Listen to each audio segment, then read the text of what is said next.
Springfield's Talk 1041. Hey, everybody. Good Wednesday. My name is Nick Reed. Hope you are doing quite well. We are streaming live, KSGF.com. If you miss any of the show, those of you who are listening now, odds are most of you won't get to hear it in its entirety. You can always go back and catch anything that you missed on our own KSGF.com, and then Spotify, iTunes, all of those locations. And then we stream the video on YouTube, so you can catch it there live. That is sponsored by Springfield Wraps, or you can catch it at a later date if you would like to do it that way.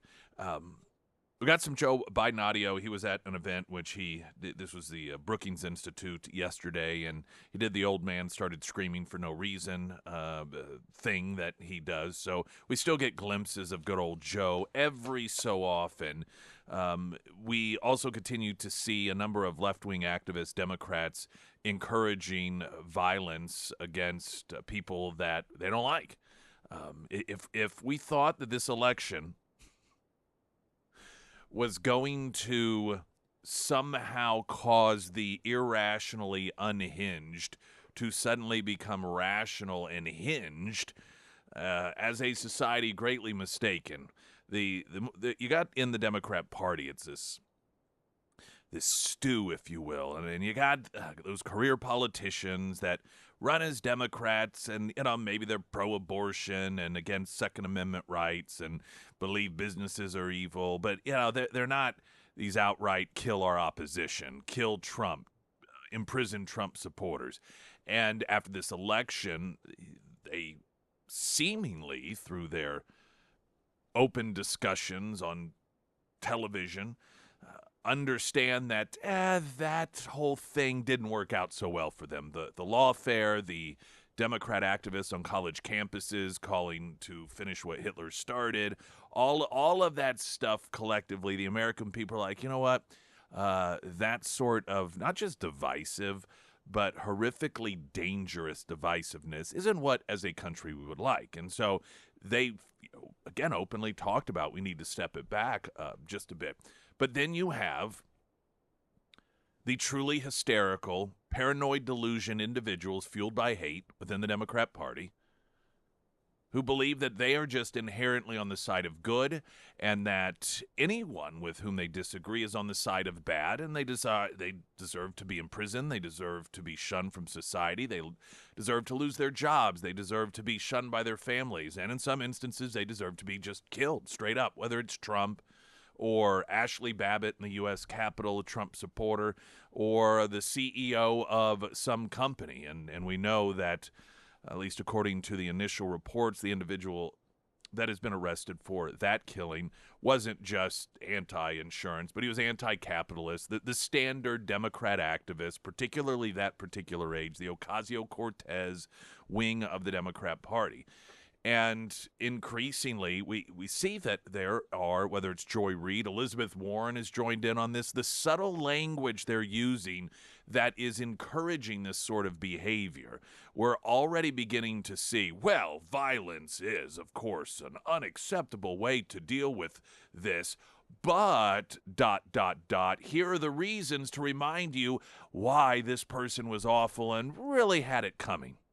Elizabeth Warren flat out saying that, hey, yeah, sure, it's wrong to murder people that are CEOs, but hey, you can only push people so far.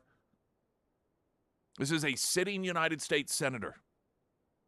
Said this on national television. Well, you can only push people so far, and then they're going to start doing stuff like this. What are you going to do?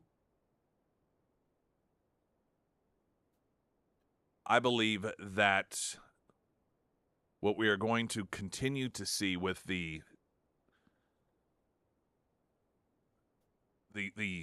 element of the Democrat Party that has adopted this as part of their MO, the continued encouragement of violence and killing, whether it's Jews or Trump or CEOs.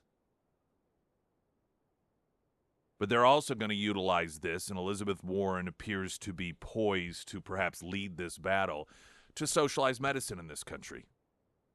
to essentially co-opt the threat of murder of those in the healthcare industry, or the private health insurance industry, rather, in order to call for the elimination of it. Sort of like Hamas when it comes to dealing with the Jews. Well, we'll just keep killing them off unless, of course, we get what we want. So utilizing the threat of violence, and I genuinely believe we're going to start observing the Democrats and the media using essentially terrorism in order to frighten people into socialized medicine. So in other words, this sort of thing's going to keep happening unless, of course, we just get rid of insurance companies, because they're the bad guys. They're evil. You can only push people so far, she says. And so we're going to actively see a political party utilize a form of terrorism in order to try and socialize medicine in this country. Because, you think you love the way medicine works in this country today? Just wait until people like Elizabeth Warren are fully in charge. Well, it's going to be just wonderful. We're going to get an update on the latest news. There is this also story that I mentioned last week, or perhaps it was Monday, that on one hand seems like one of those water cooler stories in which it's just a little bit curious and odd, and people talk about it just almost more out of curiosity than anything, or gee, isn't that weird? But I believe we are overlooking or ignoring the serious implications of this. And this is the daily drones that for 3 weeks have been flying over New Jersey, showing up in the same locations, the same time, every single day. Yet our government's like, we have no idea what it is. Well, I don't know. You've got the governor of New Jersey on one hand declaring, oh, don't worry, we don't have any reason to worry about. There's nothing to worry about here. And then on the other hand saying, but we have no idea what it is. Oh, really? That in and of itself is a reason for concern.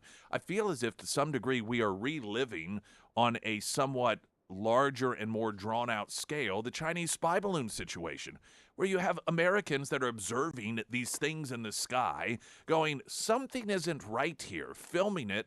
We only know about it because citizens are posting it online, and then the news picks it up. Meanwhile, the government's like, oh, don't worry, there's nothing really we'll figure it out. There's nothing to worry about here. Sure, it's frustrating because we don't know what it is, but nothing to worry about. It's like a slow rollout on perhaps a larger scale of that whole Chinese spy balloon thing. Weather in just a moment. Right now, the latest news update.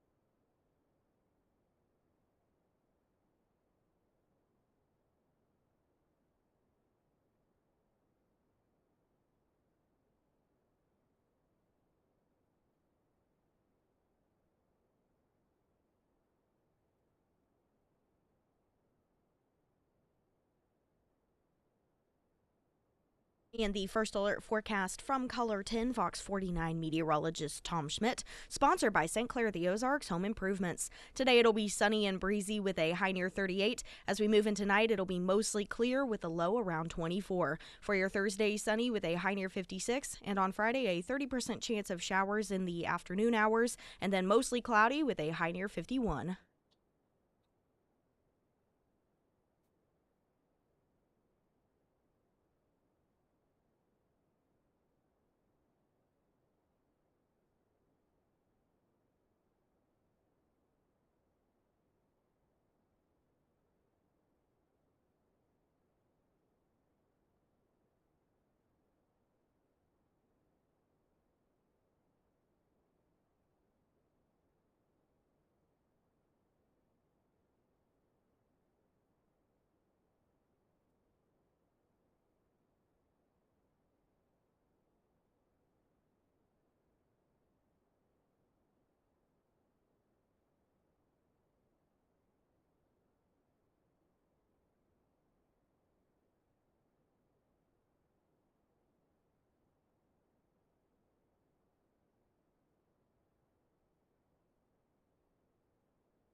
Streaming live, KSGF.com. A1 Custom Car Care, all of your car care needs coming up. The show, 10 a.m. This Saturday with Dustin Atwood and Sarah Myers. And Hey, that's me. Yeah, that is you. What to keep in your car in the wintertime. That's right. You know, Snacks. we talk, emergency car care kits. They're essential, especially when we have that cooler weather and snow and ice. You don't want to be stranded without blankets, hats, gloves, jump boxes, all that stuff. So Dustin runs through a list of things that you should think about keeping in your car. And then we also talk like about a hot plate, so you yes. can make multi-meal or something if you're stuck. Yeah. I love multi-meal, man. Heck yeah. And then we talk about just common winter car repairs just to kind of keep an eye out for. That's it. Okay, That's so the that'll show. be coming up. And you can hear past shows at ksgf.com in the on-demand section there where we've got the podcast, so you can catch all of those. There's this New Jersey drone situation, and it appears to be isolated to New Jersey, and apparently these drones for several weeks now have been showing up, same time, same place. Yet, in the United States of America, 2024, we apparently, at least this is what we're told, have the complete and utter inability to figure out what the hell is going on. This embarrassing and dangerous display to the world that we can have multiple drones flying overhead. Predictably, we know where they're going to show up based off of, or we can predict at least, the fact that they're showing up consistently. And what is our presentation to the world? We don't know. You want to talk about sending a message to those that would do us harm of vulnerability? Now, you had the governor of New Jersey, Phil Murphy on Monday being asked. This has made it, I mean, I don't know if you've seen any of these stories covering this. It's getting increasing coverage because it's gone from, oh, that's weird, to why is it that our government is incapable of knowing what's going on? Why is that?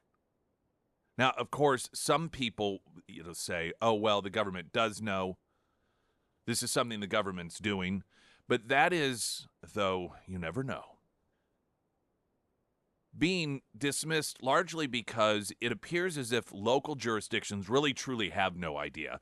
And apparently, whenever, even if it's some sort of military exercise that is utilizing any sort of devices that are, like they're just wanting to test them. They may not tell local jurisdictions what they're doing, but they will tell these jurisdictions, hey, we here at the military or whatever division, just so you know, we're going to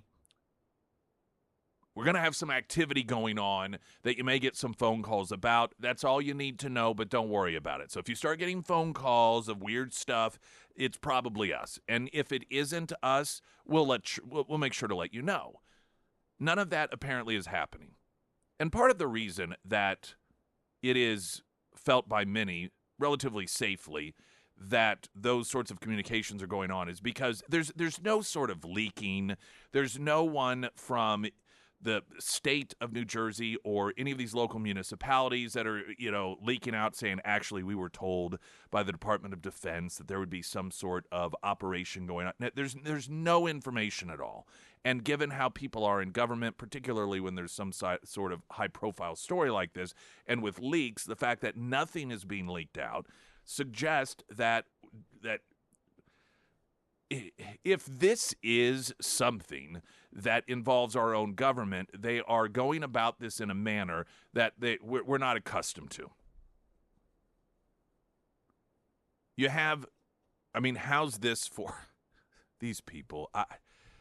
The governor of New Jersey, I swear. When asked about this Monday, he said, quote, I don't blame people for being frustrated. I should say, most importantly right now up front, And when I say we, this includes Homeland Security, FBI, Secret Service, and our state police, we don't see any concerns to public safety whatsoever. Having said that, it's really frustrating that we don't have more answers as to where they're coming from and why they're doing what they're doing. We had last night 49 sightings, Murphy said, clarifying that some reports may have been mistaken or overlapping, which of course is true. Can you think of a more ignorant position to take?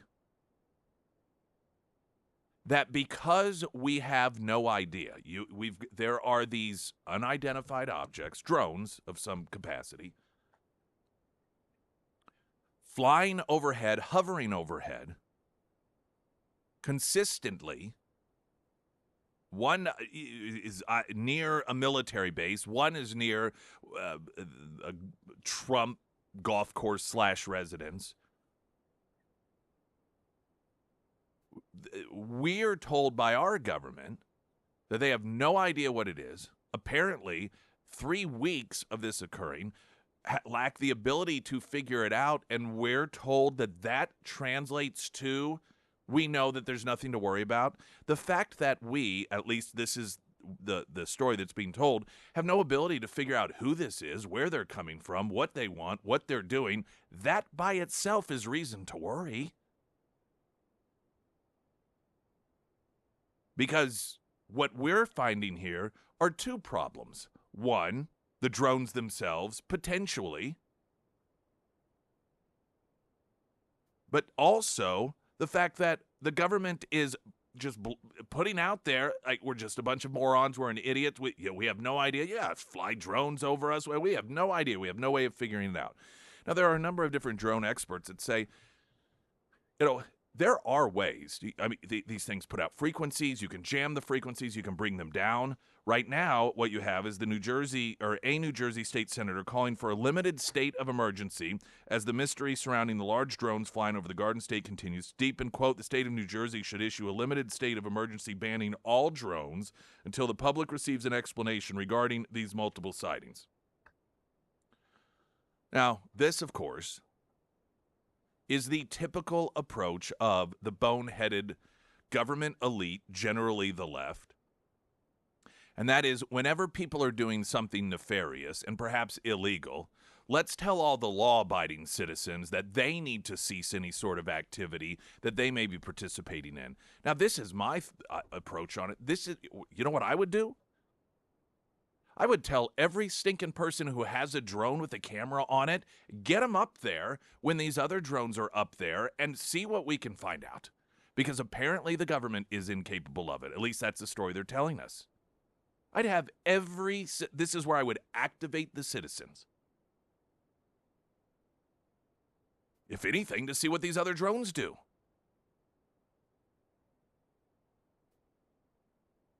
Again, this seems like a real repeat in regards to the government's reaction that we experienced with the Chinese spy balloon.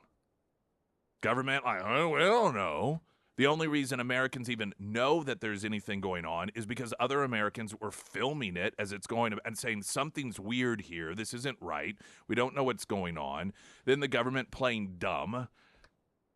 And then, of course, now with that, and we'll see if this plays out the same way, we were lied to from the government. We were told, it's just it's a weather balloon, or, well, it's not even being controlled. There's no way for it to transmit information. And we would learn that not only was it controlled, but it was doing figure eights over sensitive facilities in this country, including military bases. And then the information was being beamed in real time to Beijing. And we allowed that to happen until it was finished over the water, and then we decided to shoot it down. We're told the president is aware of this, that they are closely this is Karine Jean-Pierre asked about the question, said, well, we're certainly aware. The president is aware. Well, that's great. So we are closely tracking the activity and coordinating closely with relevant agencies, including DHS and FBI, to continue to investigate these incidents. Obviously, this is something the DHS and FBI are tracking very, very closely. Well, that does not send a very comforting message, does it? Again, this is not. This is such a sign and a message to our enemies of weakness that you have from the White House. Something that should so easily be. What is there to investigate? You can't fly something up there? We know exactly. It's happening in the same places, the same time every single night. This is just insane to me. We got to take a break. Pyramid Roofing Company, talk and text line 447 KSGF. I'm Nick Reed.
Okay, Santa's Angels. Want to thank Trudy yesterday.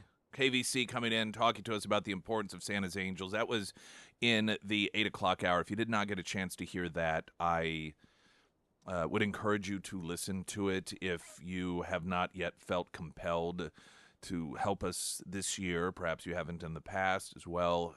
When it comes to our Santa's Angels project, I think that listening to her will perhaps nudge you in the right direction, direction of participation. As of yesterday, there were 2 locations, our partner of all our partner locations, that had some kids left to adopt. They were both in Republic on 60. There's Pinnaker Chevrolet, and then just down the road from there, A1 Custom Car Care. So that is in Republic. That was after the show yesterday. I imagine that some of the children since then have been adopted, but we'll try and get a count today, perhaps after the show once again. In the meantime, they'll remind you to keep that in mind. And if you aren't familiar with Santa's Angels, again, you can go to ksgf.com and get that information. While you're there, you can get yourself signed up to win it before you can buy it. Tickets to see Styx with special guest Kevin Cronin of REO's Speedwagon Live at Thunder Ridge Nature Arena Saturday, June 7th. The tickets go on sale this Friday at 10 a.m. But again, you can get yourself all signed up to win it before you can buy it at ksgf.com and see Christmas in the Ozarks listing of holiday events, parades, light displays, places to see Santa. That sponsored by Foreman Mechanical Heating and Air.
Springfield's Talk 1041, your first alert forecast from Color 10, Fox 49 meteorologist Tom Schmidt, sponsored by Wolfpack Cleaners, your residential and commercial cleaning professionals.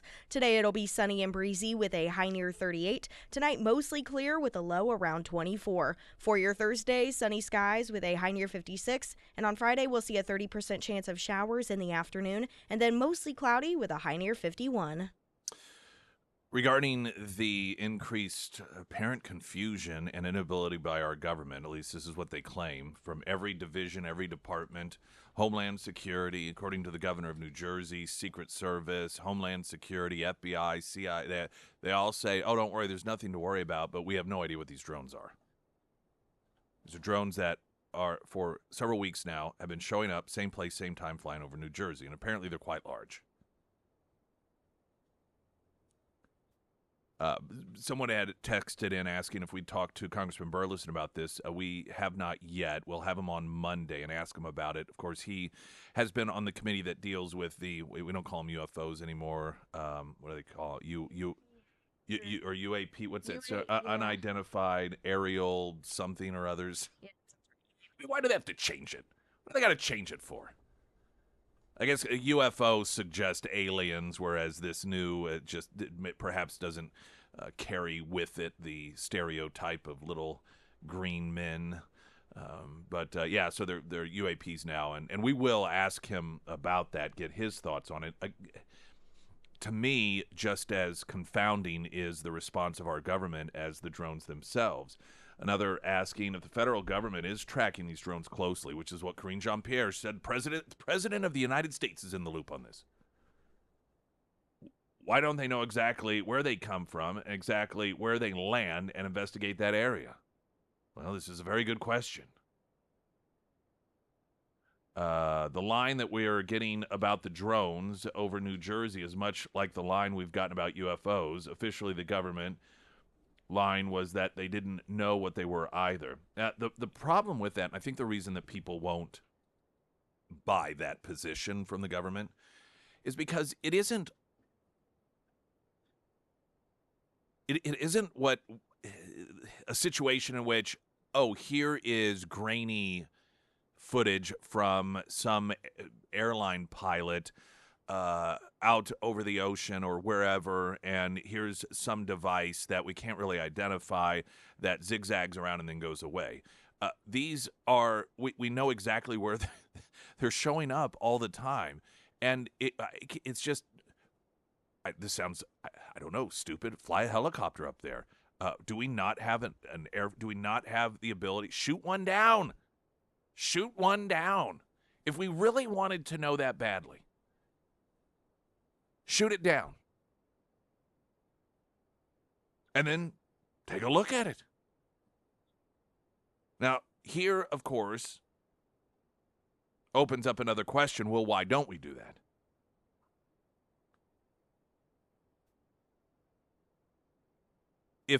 If this is something that is being done and coordinated by private citizens, some group of individuals that are just screwing around having fun, the federal government is not concerned about shooting down one of their drones. And you know, that could be exactly what this is. You could just have a grouping of individuals or enthusiasts or people who just want to see what the government does, how they react. It could be a drone club. And they thought, hey, it'd be fun over the night sky, send a whole bunch of these up, just hover, just to see what people do. See if, just for kicks, people film it, if it gets on the local news, and then they do it again and again, and then it gets to the point where it's like, well, what's going to happen next? I mean, here, this is being addressed by the President of the United States, or, well, not by the President, but by the White House. We're having, apparently, according to one state lawmaker and the governor of New Jersey, well, and the White House as well, everybody's in the loop on this thing, the FBI, Homeland Security. And so it's, it could be a bunch of goofy people that are like, let's see what happens next. Let's just keep doing this. If the government suspected that was potentially the case, the government would not hesitate to shoot one down.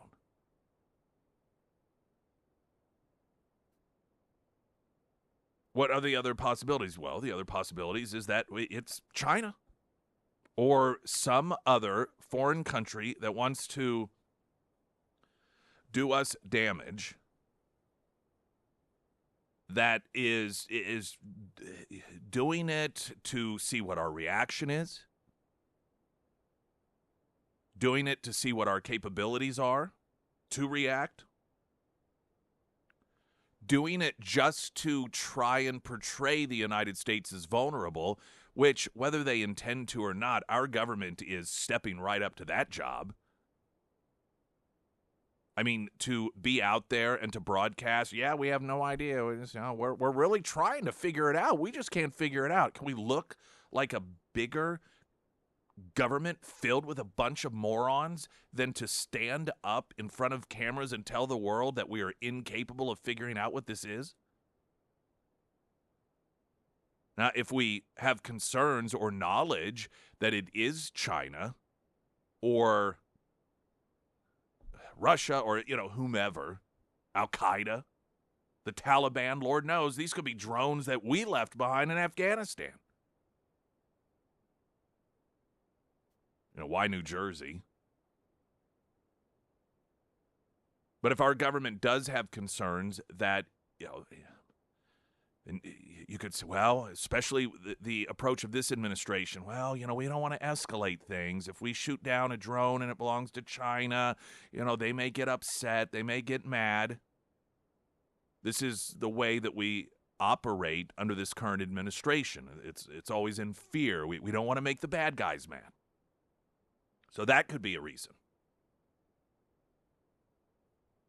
This, of course, is part of the problem with having a government that has demonstrated for years now that it will lie to the American people, even when the truth is so absurdly true, that it will lie when it comes to foreign entities that are doing things nefarious in this country, specifically over our skies. They will just lie about whether it's night or day.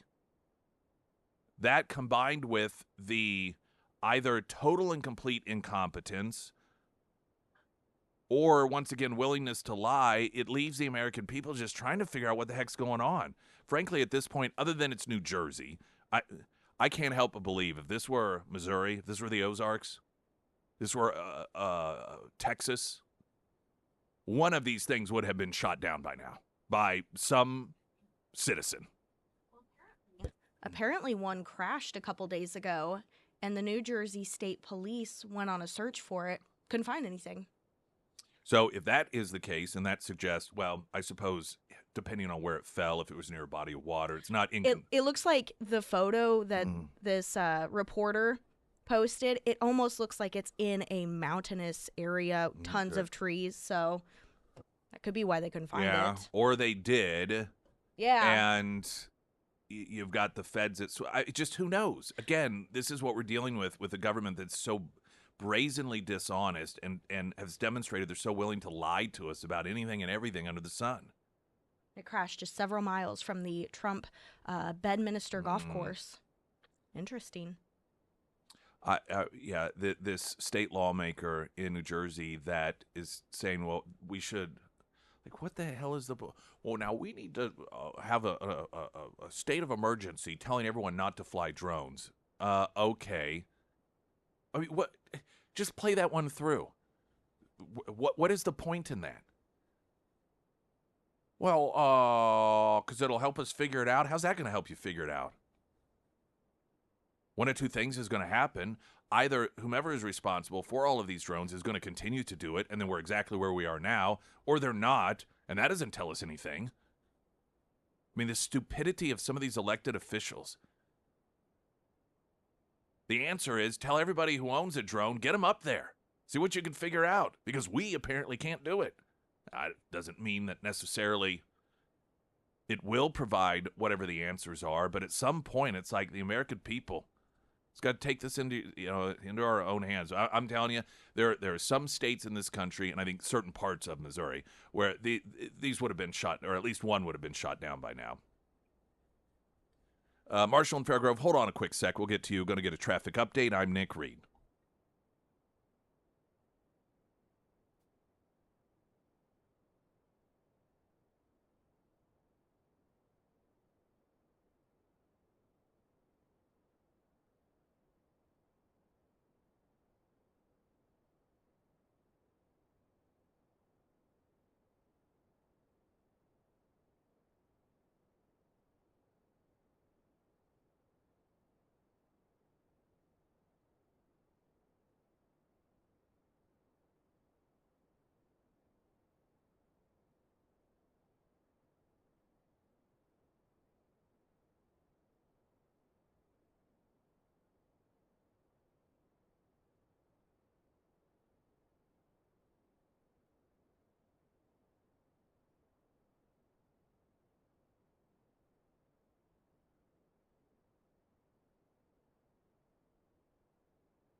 All right, before we get to Marshall and Fair Grove, talking about these drones and all the way up to the White House, and every stinking governmental agency apparently is saying we have no idea how to figure out what these things are, even though they show up at the same place in the same areas every single night, and they have for a few weeks.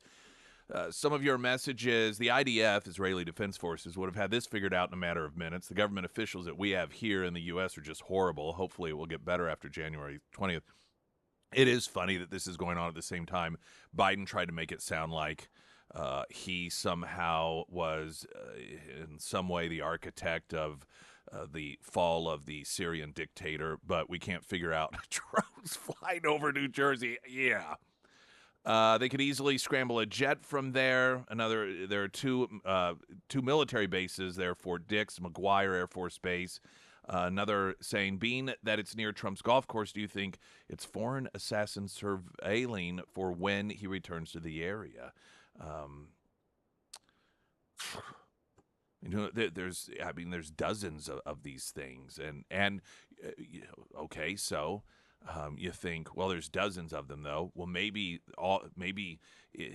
there are dozens of them in order to mask what's really going on. Remember the D.C. sniper, the guy, there's two guys, and the one was shooting out of the trunk of the car, and they were just hitting they were randomly shooting people at gas stations. People forget or don't know that was done in order to mask the fact that he killed I think it was his girlfriend or wife or something. He was killing someone, and he thought, oh, I need to make it look like she was just one of random shootings to distract from the fact that she was a targeted individual. And so arguably maybe that's what's going on here, is that instead of having one drone fly over a highly sensitive area, you put drones all over the place so that it distracts from the one area, which would lead one to think, okay, well, this is about this particular area. Why aren't folks like Josh Hawley on the drones? I think some are. I mean, the New Jersey people, should be. The governor of New Jersey, his response on Monday was, oh, we have no idea, but don't worry about it. Possibly a foreign government testing our response process. UAP, Unidentified Aerial Phenomenon, that's what it stands for. And 51 Nobel laureates say the drones are fake. Yeah, we should just we should ask the 51, it's the Nobel laureates, or how about the 51 CIA agents who deemed, with their esteemed background in intelligence, the Hunter laptop story as being fake and Russian disinformation. Maybe we should get their thoughts on it. They have such a great track record. Marshall and Fairgrove, welcome. Hi, good morning, Nick. I just wanted to mention that Elon said that we're already at the point where you can send a drone in and it'll hone in on someone's phone and kill the person who's holding the phone. So we're already at that point already. These drones can be used in a multiple different amount of ways. Like, for instance, when the Chinese sent that balloon over, that was actually controllable. It could move one direction or another, whether it was by solar or battery or whatever. You could technically send up a bunch of, like, party balloons, basically, with little tiny drones on them. The wind will carry them in the jet stream to whatever destination. And then once they get there, they've saved all their battery power, just juicing up off solar cells while they're out there floating. And then they detach. They could come down the ground and then engage on all their targets. The problem with drones is that a person with a rifle or a shotgun or something, like, you'd want to be able to shoot it with a shotgun, let's say. Well, if you don't hit all of those props, it's still going to be able to operationable. Yeah, and this is a real issue. I was watching a video on this guy trying to address the problem, like what kind of shot to use and all this. So we're going to have to be pretty creative to figure out how to get these micro drones knocked out.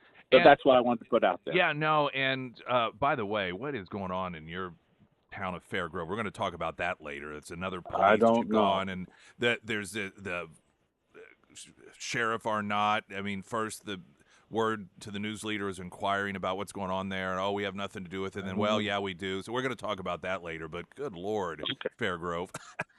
Hey, Marshall. Hey, thanks for the call. The thing about the drones is, I think so many of us we think about drones and the capacity we're accustomed to them, and well, there must be a range, so they must be controlled by someone nearby. When in fact, they could be controlled from anywhere in the world. That is something that technologically we are. The technology exists for that to occur. So then I'm thinking, okay, so what do you do? Okay, some of this stuff I say out loud, it seems so simple that I wonder, is there an obvious reason why we're not doing this? And maybe we have. Our government just haven't said, follow them when they go away. There are, as Marshall pointed out there, a number of difficulties with actually shooting one down. Get some drones up there. And then, they're going away. They're going somewhere. Even if they're being controlled by a foreign entity, China, for example, we keep going back to China, they've got to be landing somewhere. They're not traveling back to China and then back here to the United States every single night. That's not a reasonable thing. I don't even think it's technologically possible. I don't know, maybe it is. But it just doesn't seem as if that would be the plausible explanation. So they've got to be going somewhere and landing somewhere. So the obvious solution to me is maybe, I guess they're difficult to follow if you can zip zap them around, but there's got to be, with the technology, we have to be able to do that. We have to be able to figure what these things are.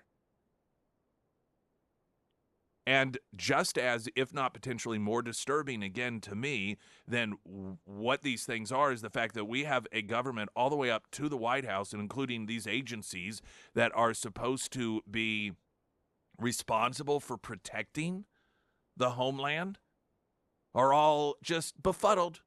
So they tell us anyway. They have no idea. Now, if they do know and they're managing to stay this tight-lipped about it, that's the other thing that's just, I don't know, unusual, because generally there are leaks that come out. People will leak information.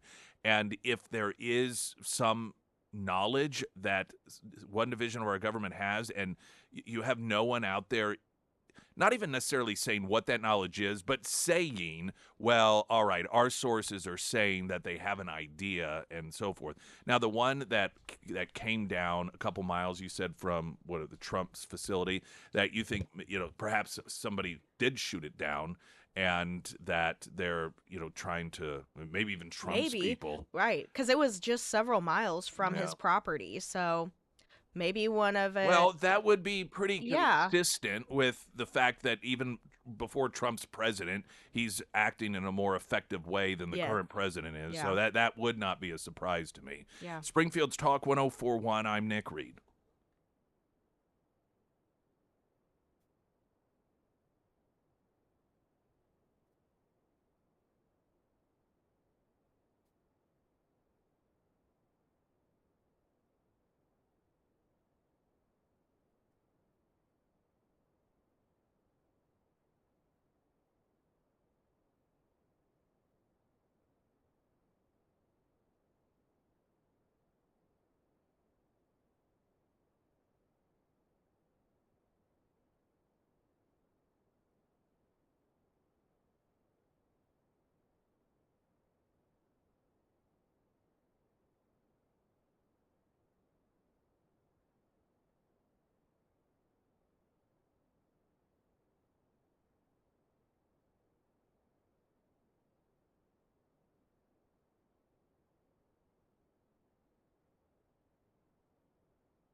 Now, I suppose the government could be pretending as if it's, they don't want to appear as if we're freaked out by the drones in order to be like, we're not that worried about it. The problem is the appearance of total incompetency then becomes the real problem. If this is something that turns out to be dangerously nefarious, particularly a foreign nation or terrorist, I just think back to that prior 9/11, like, never again, we're never going to take our eye off the ball again. And here we're like, oh, who knows what it is? News in 60 seconds.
You're going to buy yourself a Christmas gift this year? How about an RV? Wilder RV. This is the time of the year to do it. Incredible deals.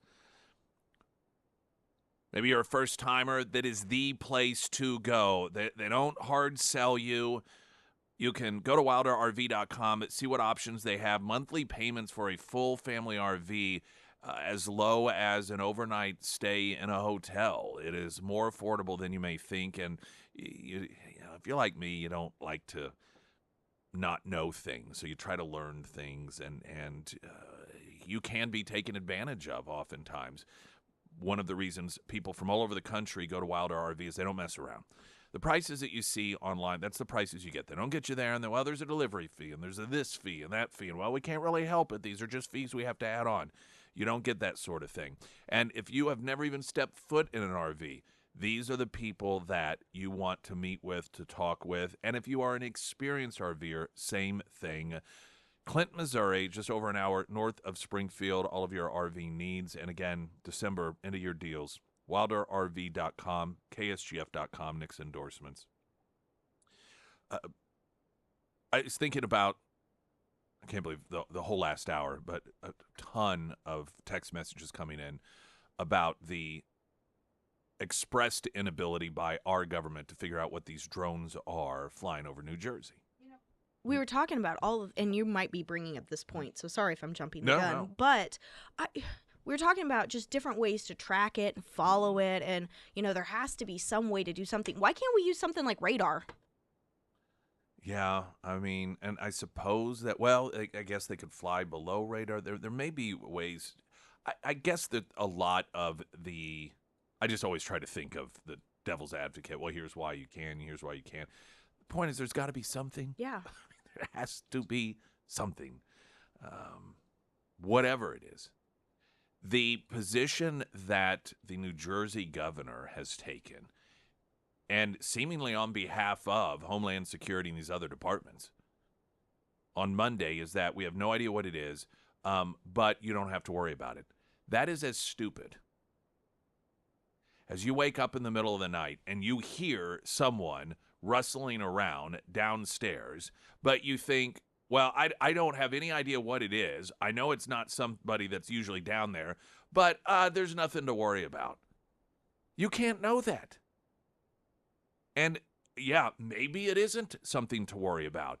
But to default to, because we don't know what it is, there's nothing to worry about, is as dumb as not calling 911 when you hear somebody in your home because, well, I don't know who it is, so I guess there's no reason to worry. Chi-Chi's restaurants are supposed to be coming back. I don't know what I know that this is. they were a real popular chain of Mexican restaurants. In fact, if you go to the grocery store, I still think you can get salsa, like Chi-Chi's salsa and Chi-Chi's tortilla shells. I don't know that I ever even ate at one, but I guess that is a sign of how popular they were. And maybe it's because of the salsas. And I swear I remember seeing commercials on TV for Chi-Chi's.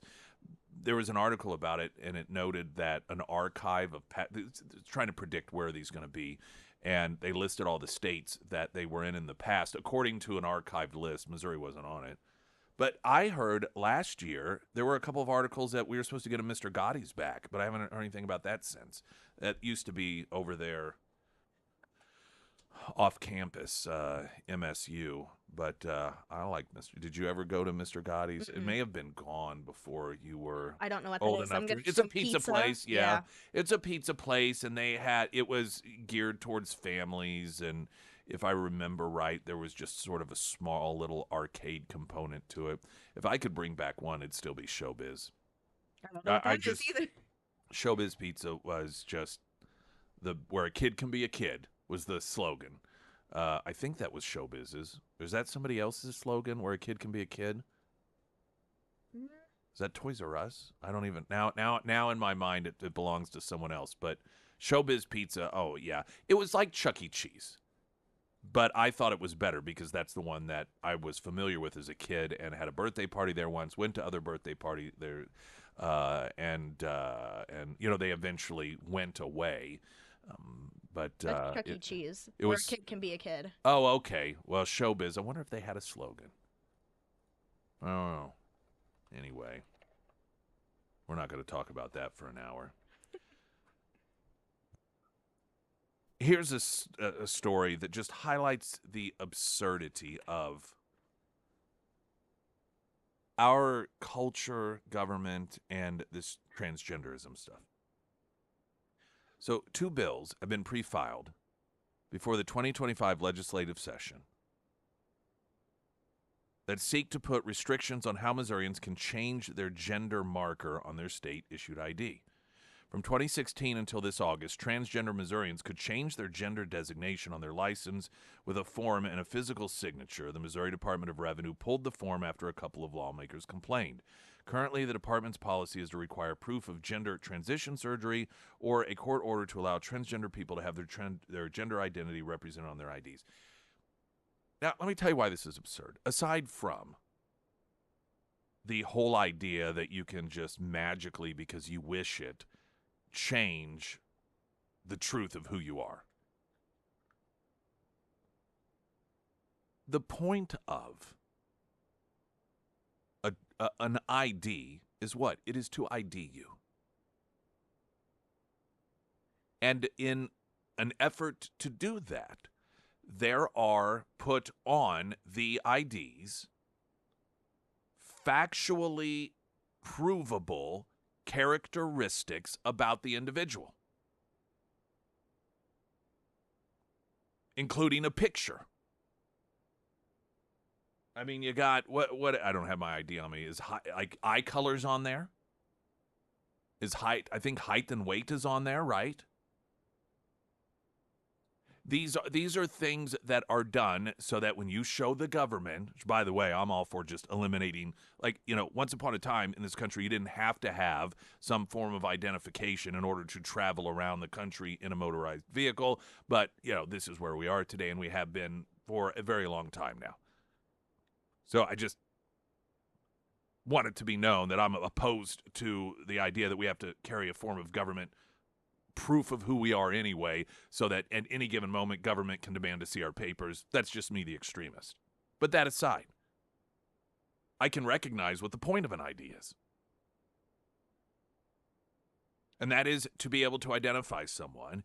And when you list information, you list factual, measurable details in an effort to demonstrate that the person who is carrying this form of identification is the person that this form of identification is for. And you do that by, weight and eye color and your height. These are things that are measurable. If gender is something that is just whatever the person wants it to be, then there's no point in it being on there in the first place. Remove it. What is the point in having eye color on there if you get to claim you have blue eyes when you have green? What is the point in having your height on your ID if you are 4'10" and you're a guy and this is embarrassing to you, you wish you were taller, so you said 6'2"? There would be no point. Because the identifying marker is something that is not connected to any consistent truth. I mean, it may be, but if we're going to pretend that it's not, then there's no point in having it on there. You might as well put things like favorite color on there, because that's something that a person gets to just choose. So if we're going to get into this world where you get to just randomly, based off of your feelings and who you are on the inside, change physical characteristics and designations, then those things should just be removed because they're completely and totally irrelevant. That should be what the effort here is. If we're going to do this, just take gender off of it, because gender is what and let's not forget, in this whole gender identity thing, there's fluidity. There are designations of gender in which people get to choose their gender every single day. It can change at any given moment. So how do you reconcile that with an ID? If we are going to have, by force of government, a system in which, and we have to carry a form of ID if we're going to travel in certain ways in case the government at any given moment wants to ask for our papers, and we have to show an identification that has indications on it that are provable for the purposes of identifying, then we should only have those things on the license. Not random things that the individual can change at any given moment based off their own personal preferences. Because that defeats the purpose. Again, I don't understand the complexities that so many of these elected officials are able to grapple with. This is why I do what I do. It's why they do what they do. Latest news update.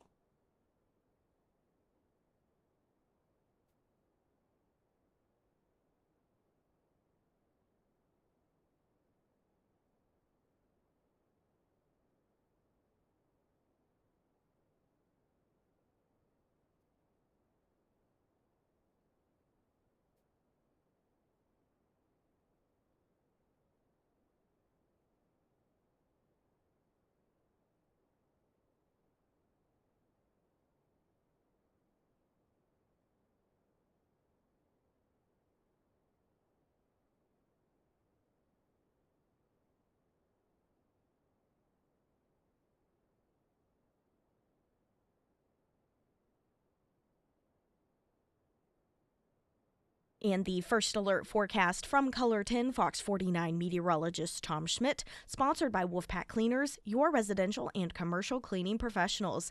Today it'll be sunny and breezy with a high near 38. As we move into tonight, we'll see mostly clear skies with a low around 24. For your Thursday, sunny with a high near 56. And on Friday, we'll see a 30% chance of showers in the afternoon hours, and then mostly cloudy with a high near 51. Pyramid Roofing Company talk and text line. See, just looked it up. There was a commercial for Showbiz that was where a kid can be a kid. Chuck E. Cheese bought out Showbiz, and so that's why that. Oh, I looked up the slogan for it. Come for the pizza, stay for the fun. Is that correct? Okay. Well, this person said they also found one where Showbiz also used where a kid can be a kid. Oh, okay. So it could have been both. I don't know. Regarding Mr. Gotti's, I worked at Mr. Gotti's in East Sunshine in the early 90s.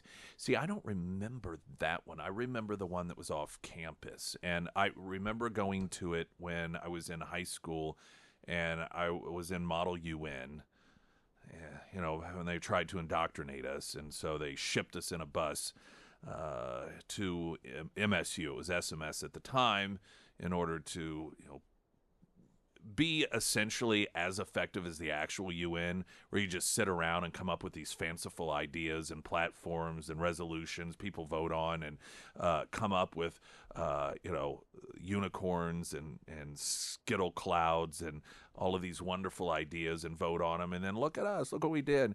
And so it actually was very realistic, I imagine, to the actual UN, except for we didn't run like rape camps in Africa like the United Nations does. But that aside, we ended up going to Mr. Gotti's for lunch. So it was one over there. I'm trying to think what occupies that now. But anyway, I did not remember that there was one over there on East Sunshine. Coming up, Joe Biden speaking at the Brookings Institute, and he has one of his moments where he just kind of starts doing the old man yell for reasons that's, I guess, because he's Joe Biden. We'll have that next.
South Kansas Expressway and Battlefield in Springfield is the largest woodworking, metalworking showroom in the entire world. Over 35,000 square feet of machines on display.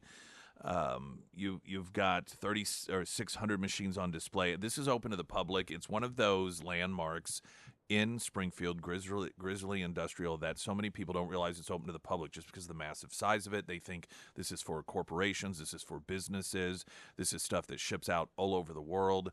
But you can, just walk. There's a showroom floor. It's got a quite impressive one. They do not work on commission. There's 0% financing. So if you are into woodworking or metalworking, or it's something you're thinking about getting into, and it doesn't even have to be making big tables or armoires. A friend of mine years ago, as a wood turner, made and gifted me a pen, a ballpoint writing pen. And so, it can be a great hobby that fits your lifestyle potentially. So something to think about, but wanted you to know that it is open to the public, and they have some of the best deals going on right now between now and Christmas. They've got catalogs there. So if you just step in, grab one of those, you can take it with you. That's Grizzly Industrial, South Kansas Expressway and Battlefield. Yep, come for the pizza, stay for the fun. I worked at Showbiz Pizza in Lincoln, Nebraska with a Rock of Fire explosion. Yeah, I had a record. I think I got it when I had one of my birthdays there, and I got a crown also. It was quite an impressive-looking crown that you got. They really did the birthdays up right then, and just really missed those days. Joe Biden delivered remarks at the Brookings Institute, apparently trying to claim that the economy is wonderful and that any sort of improvement that we see during the Trump administration won't be because of Donald Trump. It will be because of Joe Biden. This is an interesting contradiction that Democrats have put forth about past Republican presidents, but specifically about Donald Trump. On one hand, they say prior to the election, if you vote for my opposition, the economy is going to tank. So this is a promise that they make you. We saw it with Donald Trump, right? We saw it back in 2016. And once again, remember the Nobel laureates who all penned that letter about the economy and, the economy was going to tank under Donald Trump. Now that he got elected, we're being told by the Biden administration that when the economy gets better, it won't be because of Donald Trump. It will be the residual effects of Joe Biden. So the whole claim that Trump is going to tank the economy apparently no longer exists. The economy is going to get better, but it will not be because of Donald Trump. It will be because of Joe Biden. These Democrats have this remarkable ability to put into economic policies that are put into place economic policies that result in vastly negative results for the average American while they're still in office, but then manage after somebody new comes in, changes the policies. That's when the previous policies actually kick in and start having positive results. Democrats really should figure out a better way to handle that. Here is part of what he said. And Joe Biden, this is classic Joe Biden, where he, for whatever random reason, gets himself worked up and starts yelling. I can't. It doesn't think. Put it this way. We're not leading the world. Who does? Not a joke. I'm not being wise guy. If we do not lead the world, what nation leads the world? Who pulls Europe together? Who tries to pull the Middle East together? How do we do the Indian Ocean? What do we do in Africa? We, the United States, lead the world. Now, given that this is actually a great point that he's making, I suppose what he doesn't recognize he's also doing is reflecting on what happens when you have a lack of leadership in the United States occupying the White House. And did he really use the Middle East as an example? Did he really say, who's going to bring peace in the Middle East? You mean like the Abraham Accords? Iran that was on the brink of complete economic collapse? Individual nations signing agreements to the mutual benefit of those Arab nations with Israel? And then this guy gets in charge, and we see the Houthis being removed from the terror list. We see the funneling of money into Iran that is then used in order to launch the attack against Israel. I mean, even commercial ships can no longer pass safely through significant areas of that region of the world because of attacks from terrorists. Hezbollah out of Lebanon. I mean, it's, for a lot of people, the most chaotic time in the Middle East that we've ever seen, or that they've ever seen, depending on your age. It's very, very clear what happens in regions of the world when there is a lack of leadership in the United States. Should we want to point to Russia as well in Ukraine? The invasion of Ukraine, that began with the lack of leadership from the Obama administration, with Putin, through Medvedev, rolling into the Crimean Peninsula, just taking it. The response from the United States at the time with John Kerry as Secretary of State is somebody needs to tell Putin he just can't do this. Well, he did. And as the left loves to point out, Putin was very clear about his intentions, but incredibly, and I'm sure coincidentally, his stated intentions halted the moment that Donald Trump got elected president. He quit the invasion. To Joe Biden's point, I suppose that would be a response to having strong leadership in the United States on the world stage. Then, of course, when that leadership went away, what happened? We saw the invasion begin again.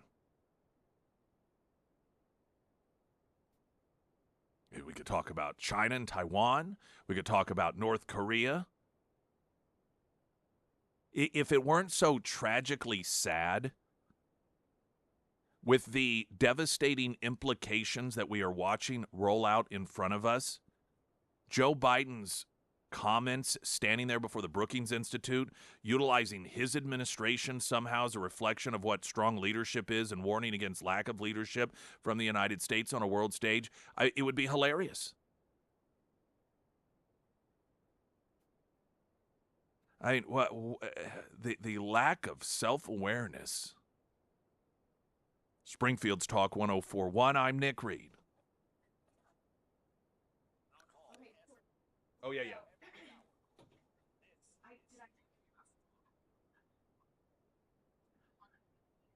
Yes.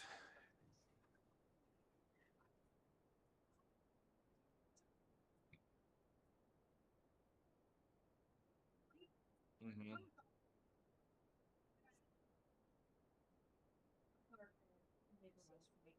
So I tell her, I'm like, look, I need to figure out what, because I plan on sending him a couple more before he leaves. So we need to figure it out. And I said, and I want my postage back because I paid $25. Right. Essentially shipped this across the world, and it came right back to me. And she goes, well, I can't do that. My manager will have to do it.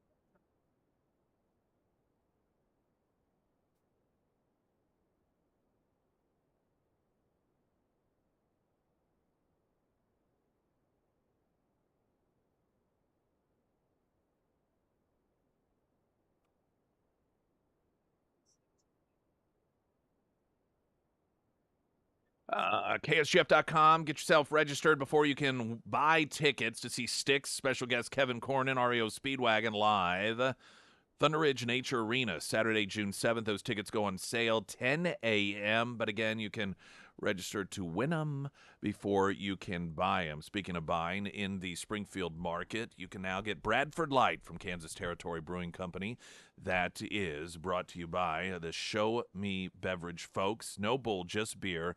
It's refreshing, tailored for the hardworking men and women who appreciate reliable, easy drinking experience with a modest ABV. That's alcohol by volume of 3.8%. You can find that area Macadoodles and at Price Cutters. It's Bradford Light from Kansas Territory Brewing.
Springfield's Talk 1041, your first alert forecast from Color 10, Fox 49 meteorologist Tom Schmidt, sponsored by St. Clair the Ozarks Home Improvements. Today it'll be sunny and breezy with a high near 38. Tonight, mostly clear with a low around 24. For your Thursday, sunny skies with a high near 56. And on Friday, we will see a 30% chance of showers and then mostly cloudy with a high near 51. And the first day of winter is just right around the corner. And winter, it can be pretty brutal on your roof. Now, right now, we're seeing a major swing in temperatures, and that can actually lead to a lot of repairs, including nail pops. And if nail pops are not addressed, that can actually allow for moisture to get underneath your shingles, and that could lead to deck rot, and that can eventually lead to leaks. So if you do have yourself an older roof and you just want to get kind of a peace of mind or just a checkup on your roof before the winter weather hits, give Josh over at the Pyramid Roofing Company team a call today. Now, the Pyramid team, they do free roof inspections, so you're not out anything whenever you call them. And if you do need repairs or even a whole new roof, they're going to work through that insurance process without making you sign anything. So whether you need a whole new roof or just a simple roof repair, or if you're a business owner and you need commercial roofing repairs, the Pyramid Roofing Company team, they will get you all taken care of. Now, you can find all of the contact information for the Pyramid Roofing Company under the Sarah's Endorsements tab at KSGF.com. I was mentioning Grizzly Industrial earlier and talking about Christmas. Someone had texted in on the Pyramid Roofing Company. Text line, Grizzly also has woodworking plan books, which are awesome for gifts. So there you go. I've never been in there. I need to stop in. Yeah. Somebody asked me, they're like, are you jealous of that endorsement? I'm like, kind of, yeah. Sounds right up my alley. Yeah, well, see. I know. I need to go in there. It is, and yeah. Like I said, it's one of those landmarks that a lot of people don't realize that it's open to the public. All right. Let's talk a bit about the latest with the targeted killing of Brian Thompson, husband, father, CEO of United Healthcare. And this environment that's being created by the left that is not unlike an environment in communist countries in which people who are successful or who run companies are so demonized in a political nature that people feel justified in causing them harm and at times killing them. This story from Fox News: a University of Pennsylvania professor made some of her social media accounts private and appeared to take down her TikTok account after going viral for appearing to celebrate the suspected killer of United Healthcare CEO Brian Thompson. Luigi Mangione, 26, accused of course, executing the former insurance executive on a New York City sidewalk last week. Since Thompson's murder last week, social media has been flooded with posts celebrating or mocking Thompson's killing as justified because of anger people feel about the health insurance claim being denied. Now, again, they don't ever talk about those that are approved. What about the people whose lives were saved? Now, I don't know if it balances out. I have no idea. But it's amazing how, of all the things that one will cherry pick for, they'll cherry pick in order to justify executing someone. The fact that we have even been brought to this place in our country where we're discussing whether or not certain people should be randomly executed by angry citizens.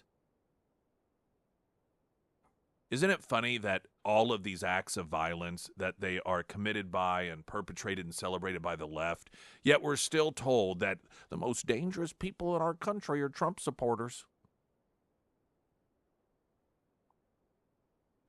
After the alleged killer was taken into custody as a person of interest on Monday, the UN professor Julia Alexandria appeared to share several social posts fawning over the murder suspect. In one TikTok, the professor, who posts under the name The Soviet, smiles while playing the song Do You Hear the People Sing from the famous musical Les Mis. The text on screen reads, "Have never been prouder to be a professor at the University of Pennsylvania."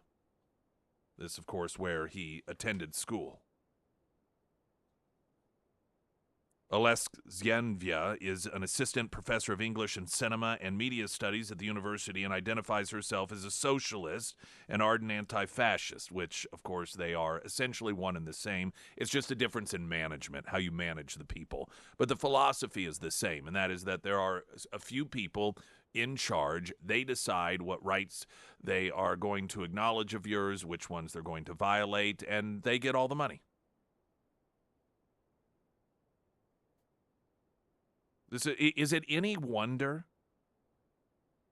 when you see that this level of hatred and lack of any sort of respect for humanity is molding young minds at university campuses? Why it was just over, about a year ago, we saw all of the anti-Semitism from left-wing activists and students on these college campuses calling for.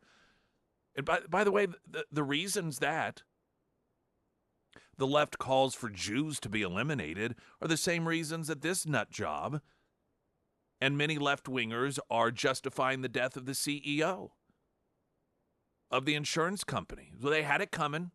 They deserved it. They're the reason we had to do it. We had no choice.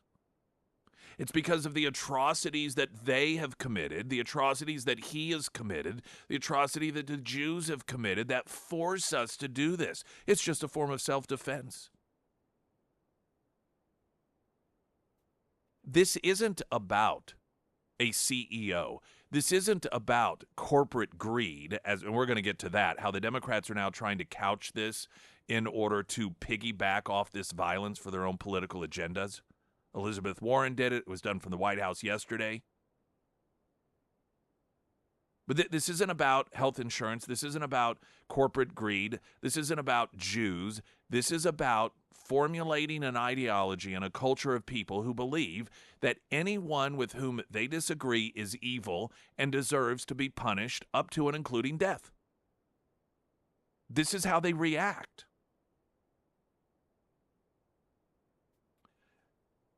The execution and the celebration of a CEO of an insurance company isn't because he was an insurance executive. It was because he was someone with whom they disagreed. It's the same thing with corporate America. It's the same thing with Donald Trump. Same thing with Trump supporters. Yeah, throw him in prison. We don't agree with him. You know, the poem that is so often cited as being about the, quote, Holocaust, when they came for the Jews, there was no one left. And when they came for this group, I said nothing because I wasn't that group. When they came for that group, that wasn't specifically about the Holocaust. That was the reflection of a minister of Germany who was initially supportive of Hitler, but then saw the horrors of Hitler, but said nothing. Because, hey, it wasn't him being targeted. And in the aftermath, desperately trying to grapple internally with how could this have happened? And he would write that he realized it's because people like me did not do the right thing. People like me allowed the targeting of other people to occur because it wasn't me, or maybe I didn't like them either. That's why he wrote that poem that is so often cited and erroneously attributed specifically to like concentration camps and the Holocaust, which was part of it. It was a result of it. But that wasn't the point he was making. The point he was making is that the source of the problem was celebrating or ignoring or accepting violence against others because it didn't affect him and because they were political opposition oftentimes. That's what that was about. That is where the left has brought us in this country today. There are people out there that have gone to, Google had to take down the reviews, that are trying to sync the reviews at McDonald's online because they're mad that an employee turned this guy in. I mean, this is Nazi Germany behavior. Not that I've ever necessarily known people to go to or not to go to McDonald's based off of online reviews. I mean, people pretty much know. There's certain institutions, restaurants, you know what you're going to get. You don't need to check out the reviews. But that aside, obviously not the point.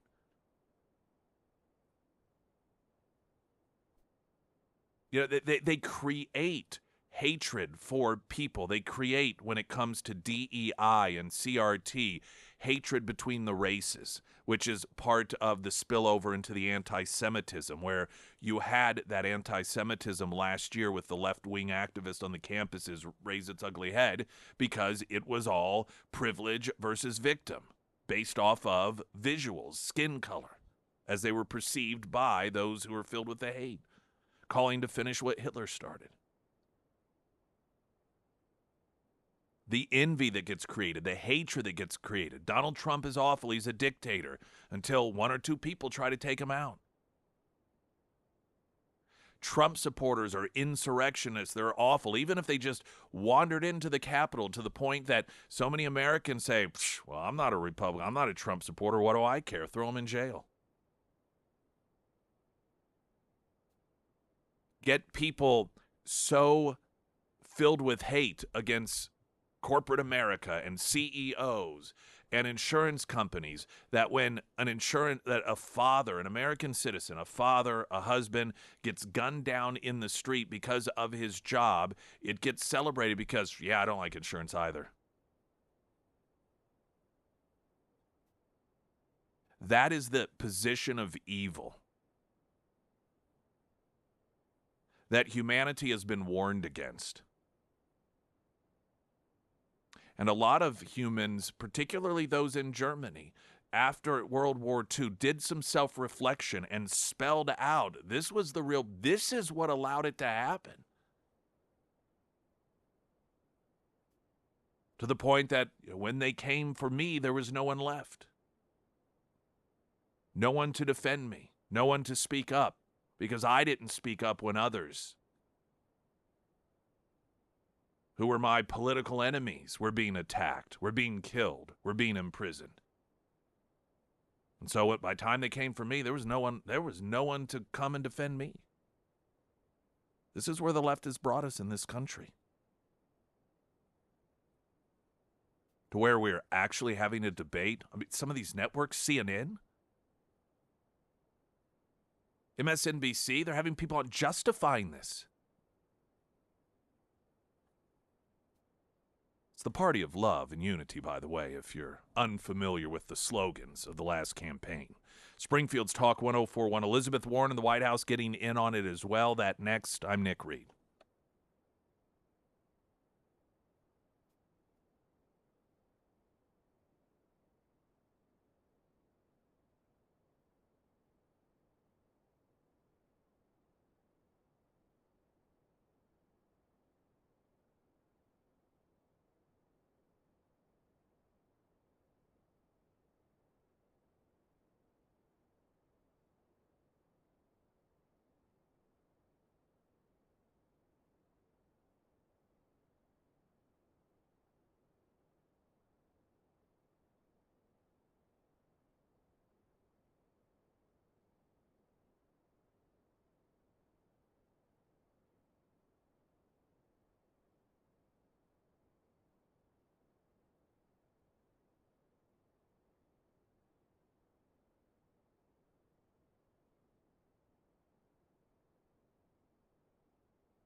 White House Press Secretary Karine Jean-Pierre told reporters yesterday, quote, violence to combat any sort of corporate greed is unacceptable. You see what they do here? You see, this is the way that they encourage it. It's well, of course, we don't agree with it, but let's talk about how evil these people are who are getting what they deserve. You notice Karine Jean-Pierre doesn't say from the White House, this is not how we handle things in this country. It's unacceptable. She has to couch it as this is something that is combating corporate greed. Oh, of course, we don't accept that form of it, but let's remember what we're talking about here. They can't help themselves. Creating enemies amongst the people. But this is how tyranny stays in power. It creates enemies amongst the people. It makes you hate your fellow neighbor. The problems that oftentimes they themselves create, they tell you that, no, that person over there did it. Now, we're not telling you to attack them or anything because we don't accept that. But let's talk about how horrible they are and how their greed is responsible for your mother or father not getting the surgery they needed and dying. And we'll just leave that on the table for you to stew over. Elizabeth Warren taking it a step further. Saying that, hey, you can only push people so far.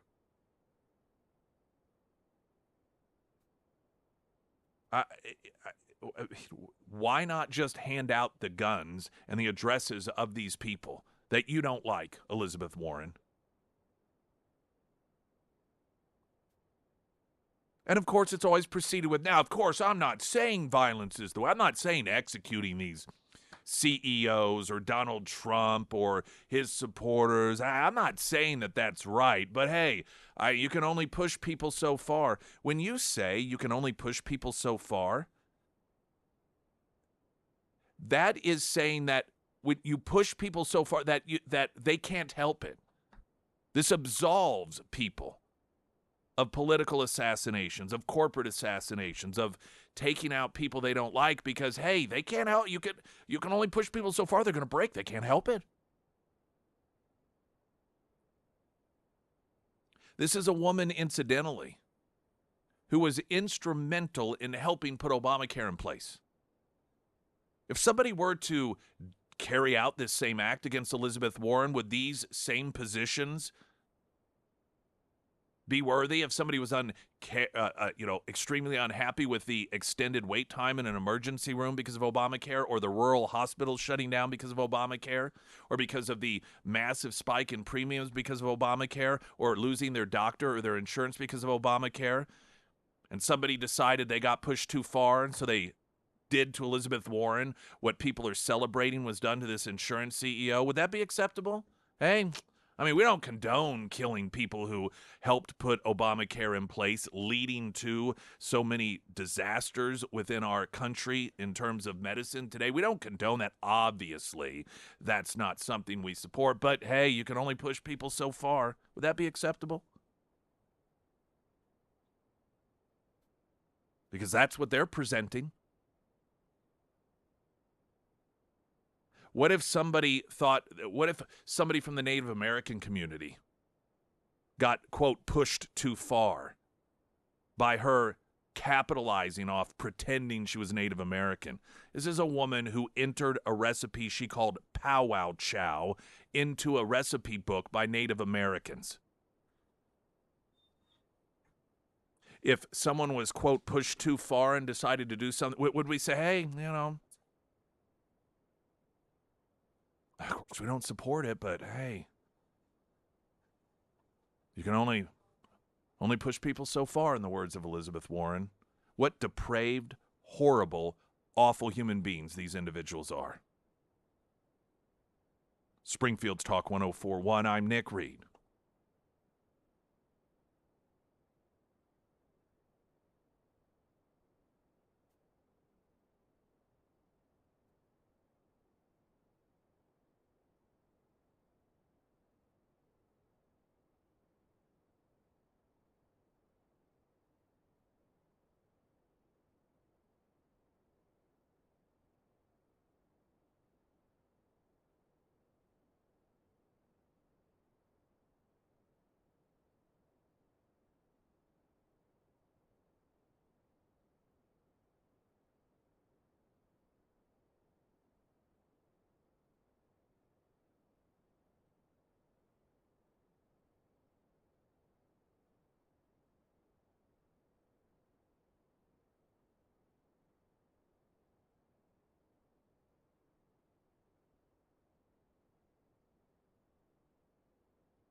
Regarding Elizabeth Warren saying of the accused killer of the United Healthcare CEO, hey, you can only push people so far.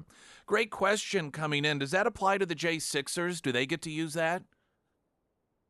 No, of course not. Only the Capitol Hill police officer who executed a Trump supporter gets to use that excuse. News in 60 seconds.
Christmas in the Ozarks at KSGF.com. Listing of parades, light displays, places to see Santa. That's sponsored by the good people at Foreman Mechanical Heating and Air. Our Santa's Angels location, though we will get an update later in the day.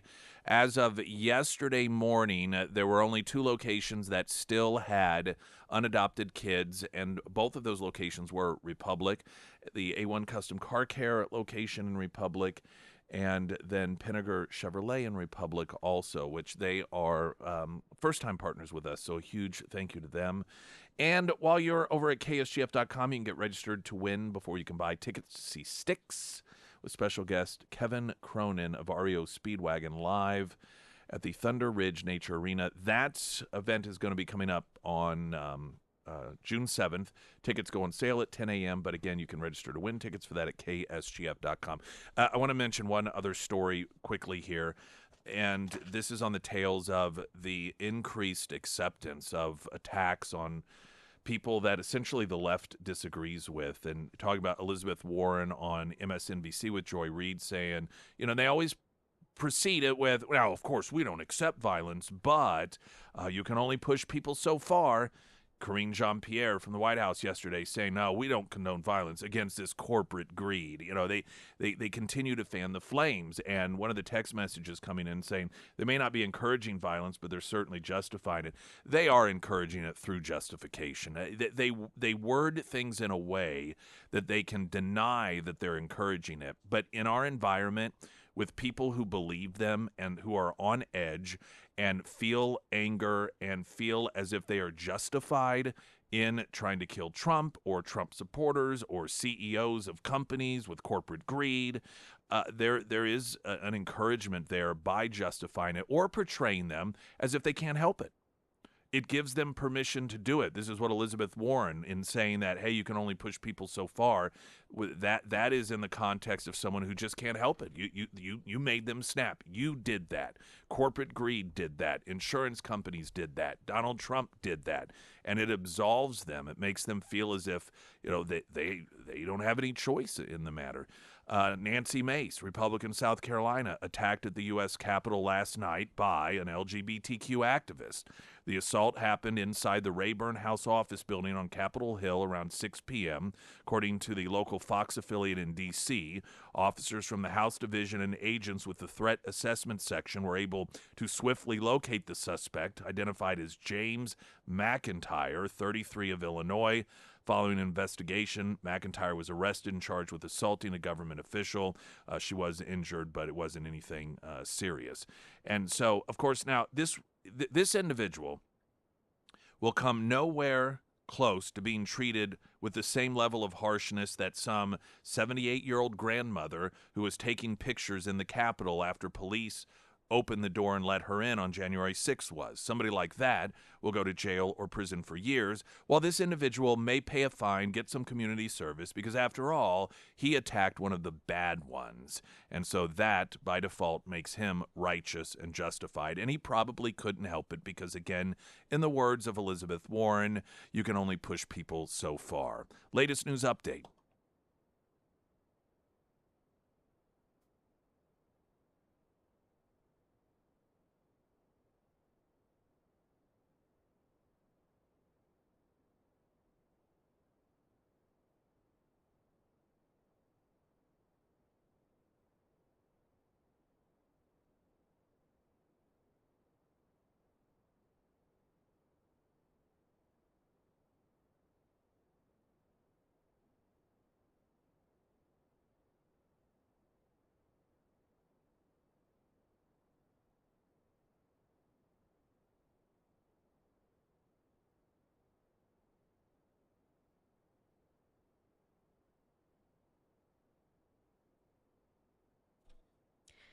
And the first alert forecast from Colorton, Fox 49 meteorologist Tom Schmidt, sponsored by Wolfpack Cleaners, your residential and commercial cleaning professionals. Today it'll be sunny and breezy. We'll see a high near 38. Tonight mostly clear with a low around 24. For your Thursday, sunny skies with a high near 56. And on Friday, we'll see a 30% chance of showers in the afternoon, and then mostly cloudy with a high near 51.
It is that time of year. Wreaths for Warriors. Doc McGill in studio with us. Good to see you. Oftentimes it's out at Scramblers that we chat with you. So out at Scramblers quite frequently, but it's yes, always good to indeed. be with you, Yes, brother. indeed. Yeah, absolutely. It's good to see you as well. All right, what do we need to know? Well, it's that time of year again. Christmas is approaching, and this Saturday, the 14th, Veterans in Defense of Liberty, through their cavalry division, if you would, Liberty Riders of America, will be placing wreaths on the headstones at National Cemetery. That would be at Glenstone and Seminole. I think Wreaths Across America does the state cemetery up by Springfield Lake. Yeah, that's it. We've spoken with them, right? Isn't Yes. that we've had them on to talk about that? Oh, that's great. Well, we have the responsibility for National Cemetery, which, you know, Nick, that is such a jewel, I think, in Springfield's pocket that most people are totally unaware of. I mean, that cemetery has been there since, I think, 1868, 1869. And the old, always like to ask people, you know, who the oldest veteran is in Springfield Cemetery. And his name is William Freeman. And he was in the North Carolina militia and served as George Washington's scout. Wow. And, of course, after the Revolutionary War, he was awarded a piece of land back here and subsequently buried there. And then when the National Cemetery was established, they moved him over there. Also one of the only cemeteries that has both Confederate and Union soldiers buried in it. It's an interesting fact, Yeah. And so we... our objective eventually is to get enough wreaths to cover all of the headstones out there. And a lot of times people say, oh, that's really cool, you know, that's really cool, but have no clue what that wreath represents. And I think it's an important issue to realize that the traditional Christmas wreaths, you know, are in the form of a circle, which represents the eternal blessings of God or eternal life. The red bow on it represents the blood of Christ on the cross. And the evergreen itself symbolizes the eternal life of the soul. So, you know, that has a lot of meaning to place on the headstones of those who pledged, basically, as did our founding fathers, you know, their lives, their fortunes, and their sacred honor to support and defend the Constitution of the United States, the American veteran. I think that there's two components to this for people that is noteworthy. One, it is the demonstration of appreciation, respect for just veterans in general, and the idea of it. But there is you have that historical component to it as well. Yeah. And being able to participate in something that, I mean, when you talk about, you know, having the scout for George Washington buried there, you know, to reach back that far, I think that for people is also noteworthy, relevant, you know. Yeah, absolutely. And you know, it's relevant, I think, for three groups. It's relevant for veterans themselves. They enjoy the camaraderie of their brothers, you know, who have shared in a mission, and to be surrounded by the citizens, particularly in this case of Christian and Greene County.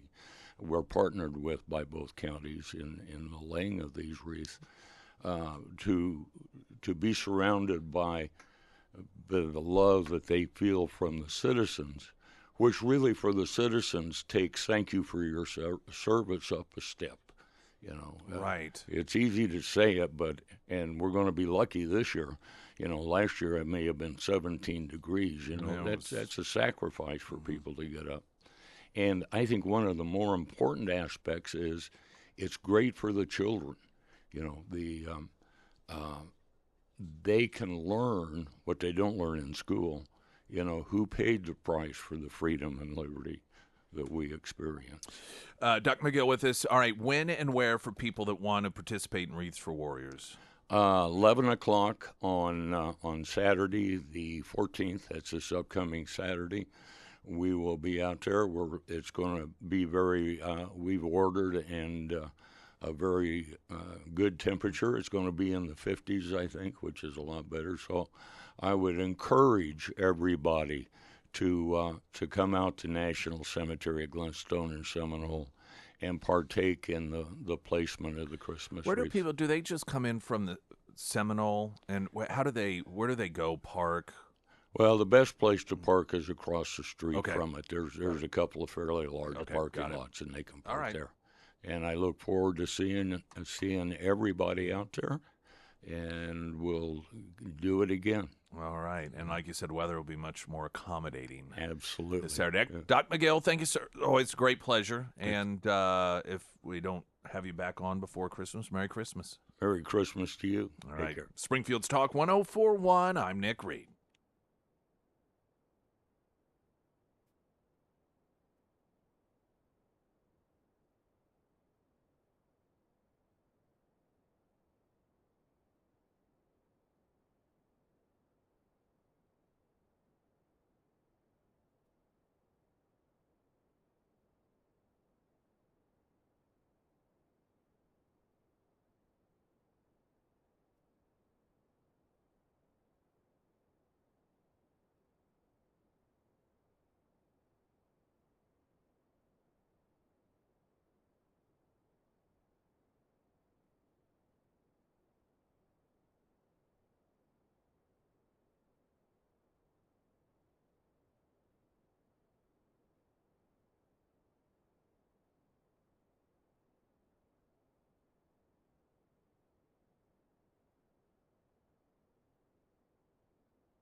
I want a great homeloan.com. All of those home loan needs, any refinancing questions. If you generally get any of your financial assistance or arrangements, agreements, home loans, vehicle loans, whatever, refinancing, and you go through your traditional institution, it never hurts to get a second look. Go to iwantagreathomeloan.com. You'll enter some basic info, and then someone from the Carrico team will get with you, and then they'll lay out the options that they have for you as well. And they may be the same.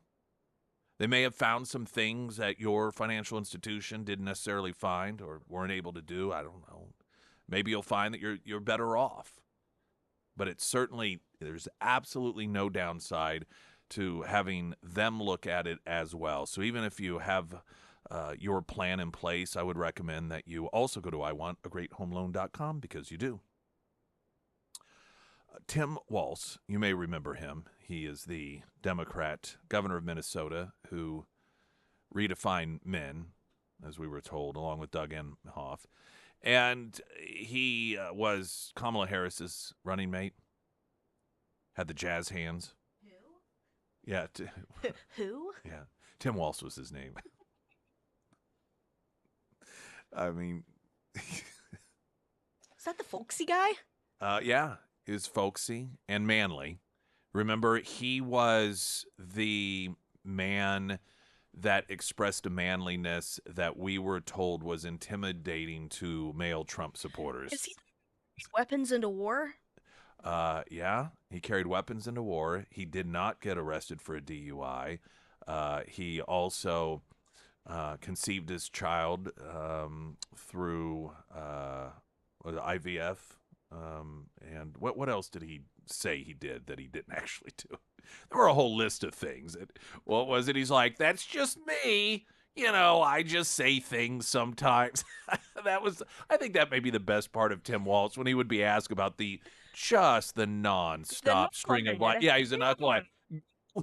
I'm just a knucklehead. He's like, I don't know if you ever watched well, you didn't, but WGN had Bozo the Clown, and there was Cookie, his sidekick, and Tim Walz was sort of like Cookie, the sidekick to Kamala Harris.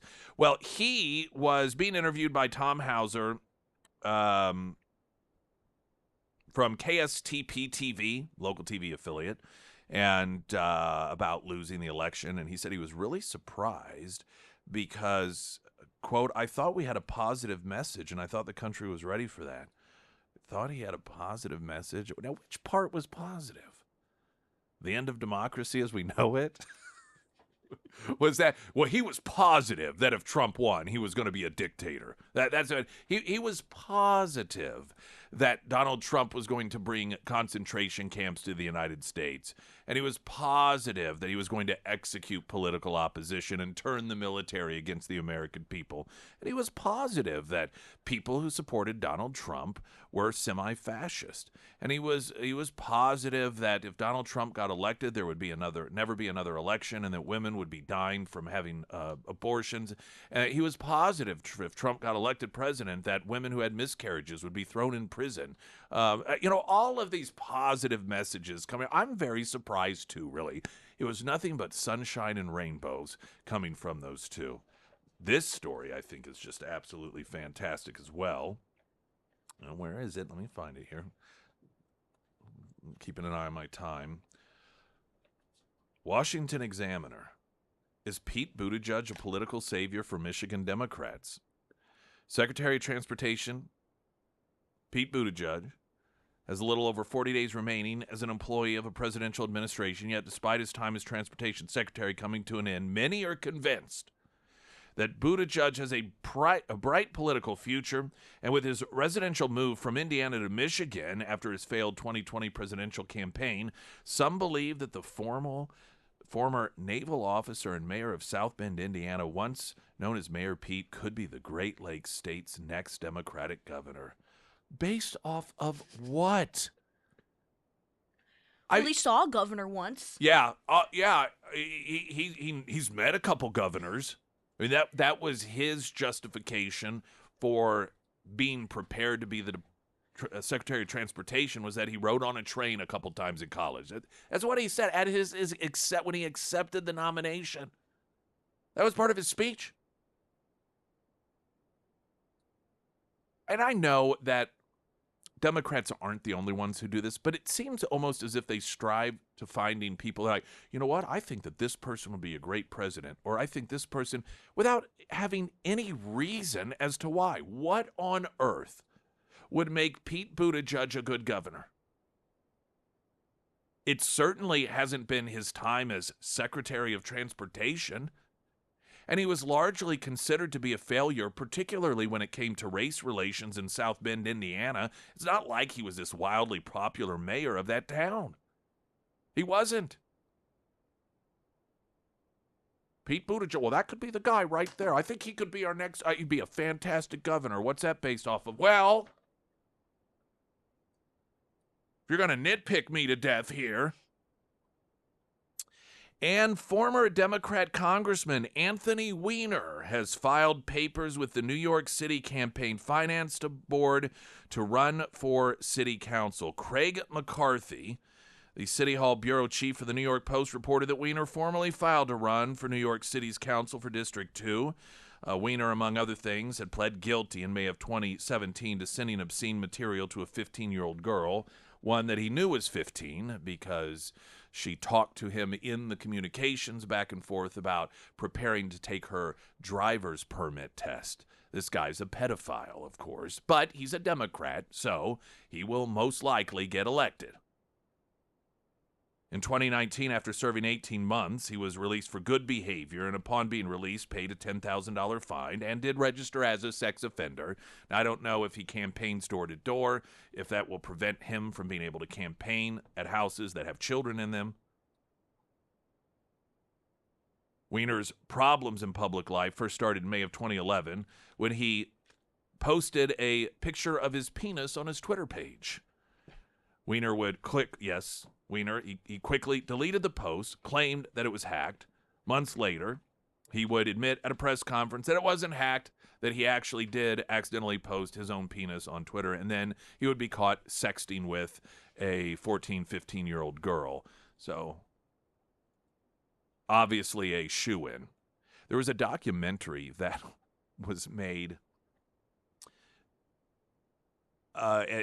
when he was running, I believe, for mayor, and it was supposed to be a comeback situation. So he hired, I don't know if he hired them or not, but he was voluntarily part of this, following him around on his rebound, if you will, back into politics. I forget what scandal this was from. I don't know. There's been a couple of them. And I watched the documentary and I found it very interesting because a second scandal broke out. And I don't know if it was the one with him sexting with a little girl or if it was something out while the documentary was being filmed. And I enjoyed the fact that he let the cameras roll during a lot of these conversations. His conversations with Huma Abedin, who was a real pretty gal, and she was Hillary Clinton's right-hand gal. She just married, I think, George Soros's son. I believe that's who she married. So she clearly has stepped up in the world with that marriage after divorcing Anthony Weiner. But if you ever come across that documentary, I don't remember what it is off the top of my head, but it's about him and his, I think, again, run when he decided to run for mayor. It's pretty interesting if you like that sort of thing. Springfield's Talk 1041. I'm Nick Reed.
Springfield's Talk 1041, your first alert forecast from Color 10, Fox 49 meteorologist Tom Schmidt, sponsored by St. Clair the Ozarks Home Improvements. Today it'll be sunny and breezy with a high near 38. Tonight, mostly clear with a low around 24. And for Thursday, sunny skies with a high near 56. You know, Springfield obviously has a lot of really noteworthy venues and facilities, and it just over the years, it seems as if we've gotten higher caliber when it comes to a lot of the performances that come to the area. And the Blue Room Comedy Club is one that I think a lot of people in Springfield do not realize the A-listers that come through there, and I try to keep my eye on them because I love having conversations with these people. I know we had Kevin Nealon on some time ago, but I miss so many of them. I'm real bad about keeping on top of that. It's after the fact. But I did see that coming up December 30th and 31st with his Crowd Sorcerer Tours, TJ Miller. And so we were fortunate enough that, well, I'm going to miss this one, given that he is going to be in Springfield for those performances. And so he joins us this morning. I really do appreciate you being with us here. And how much of your time is occupied with touring versus the movie stuff that you do? Birds aren't real. Birds Yeah, aren't right. real. Hey, we've had that here. We've had that we've had the protests. Hello, Nick. Hello, Springfield. I'm excited. I'm coming in for New Year's Eve, which is going to be so fun. Great. Because I really, really love Springfield for a few reasons I'll talk about. But one of them was, so when I looked you up I asked ChatGPT about your show, told me everything. But then at the end it said, for a example of kind of what they do on the show, here's a segment about how birds aren't real. No kidding. Now, of course, you believe birds are real, but it's just the way it was worded said, well, this guy is 100% in on birds. Oh, no kidding.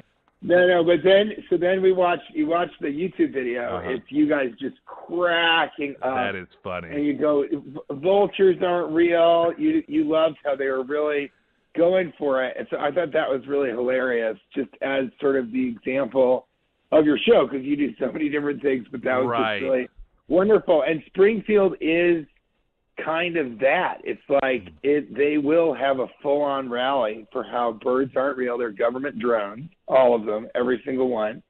And then my favorite thing, which I talk about every time I go to Springfield, is that at one point during COVID, which I have to remind them because a lot of them don't know that COVID was a little sniffle going around, and it was killing elderly people, or as they call it in Missouri, a thinning of the herd. Yeah. So there's, it's kind of that. Affectionately. Affectionately. It's of course, it's affectionate. And then at one point during COVID, this is real, Springfield, Missouri was the epicenter of COVID cases worldwide. Yes. Worldwide, with the cases and the correlation between the population and how many cases were going. That means that people in India who did not have plumbing were like, at least it's not Springfield. Well, listen, our approach, that whole flatten the curve, we're like, that just takes too long. I mean, so well, look, you've got things to do. Yeah, you got to go get sausage biscuits. Get it done, get it over with. We know what we were doing. We're talking with You can get. We're talking with TJ Miller. He's going to be at the Blue Room Comedy Club December 30th, 31st, and we'll talk about where you can get tickets coming up. I wanted to mention, of course, people will recognize you from, you do a lot of voice acting, which I always envy. I think that would be such a fun thing to do, the Emoji Movie. Hey, thank you very much. How to Train Your Dragon, Deadpool, obviously, Deadpool 1 and 2, Transformers, some of the big blockbusters. I have to tell you, two of my favorite that you have been involved in. One is, with the voice primarily, and then another one not, Ready Player One. And if ever there was a movie that sold me on with the trailer itself, I remember going in to see a film, and then Ready Player One, that trailer came on, and you had Van Halen music to it. I was like, I don't even care who is in this movie, what it's about. It's just such a good movie, and I thought it really delivered. And another one that's not nearly as big as some of your others, I it's become an annual tradition for me. Office Christmas Party. I love Jason Bateman. I love Olivia Munn. Jennifer Aniston's in it. I think the writing is great. It is just such a hilarious movie. Well, it's a Christmas tradition. Yeah, and on the point of Ready Player One, on that tip, I have to say that that's the only movie I've ever been in that I watched it. This is sort of after, it's just on my computer. And I got to the end of the film and I was like, I want to watch that again. It is that good that I would watch it back to back. And I think it's underseen. It's not underrated. People sometimes say, well, she's out of my league. It's so underrated. No, it might be underseen, but the people who've seen it absolutely love it. But yeah, Ready Player One, I thought I would get a little bit more attention for the special effects, sort of in the awards component of it. But it doesn't really matter because Steven Spielberg doesn't really care about that. It happens for him. But I think that movie especially was purely about fun and, it was a blockbuster. Well, and in addition to that, culture. And it was married to a really good message, actually, in addition to having the fun component of throwback references and the music, but it had a humanity component to it that I thought was really worthy. No, I think that's right. And what's so strange about it is, and he's no stranger to sort of being prophetic, not pathetic, but he is a guy who has foretold stuff before. And that whole movie is about people turning and changing and moving towards their entire life being online, which is what's happening right now with Fortnite and Roblox and all this stuff. And people are meeting not just online. I feel like that's more the generation that's sort of going right now and still dating, but it's much more people meeting in the metaverse. So just kind of meeting, and they live online, they play video games, they meet somebody that they're, attacking, and they get along well, and then here we go. Now, and I had a friend who did this, a kid who's, I don't know exactly how old he is, but he's the son of some comedy club owners, and he met his wife in like a chat room sort of that was about the video games that they both played. And they met, kicked it off. She lived in England, and they got married after meeting IRL, I think only just twice or something, because they knew each other so well from the metaverse. And so Ready Player One really is about that, about how people are doing that. And then another message that it has is kind of, limit your time online and spend time in real life, because you're going to lose out on all of those real life experiences and it's fascinating to sort of imagine that, but then to also see it. And I have NFT. I was the first comedian to make NFTs. I'm a big cryptocurrency guy. Bitcoin and Ethereum, not kind of dog coins and, that's not really what I do.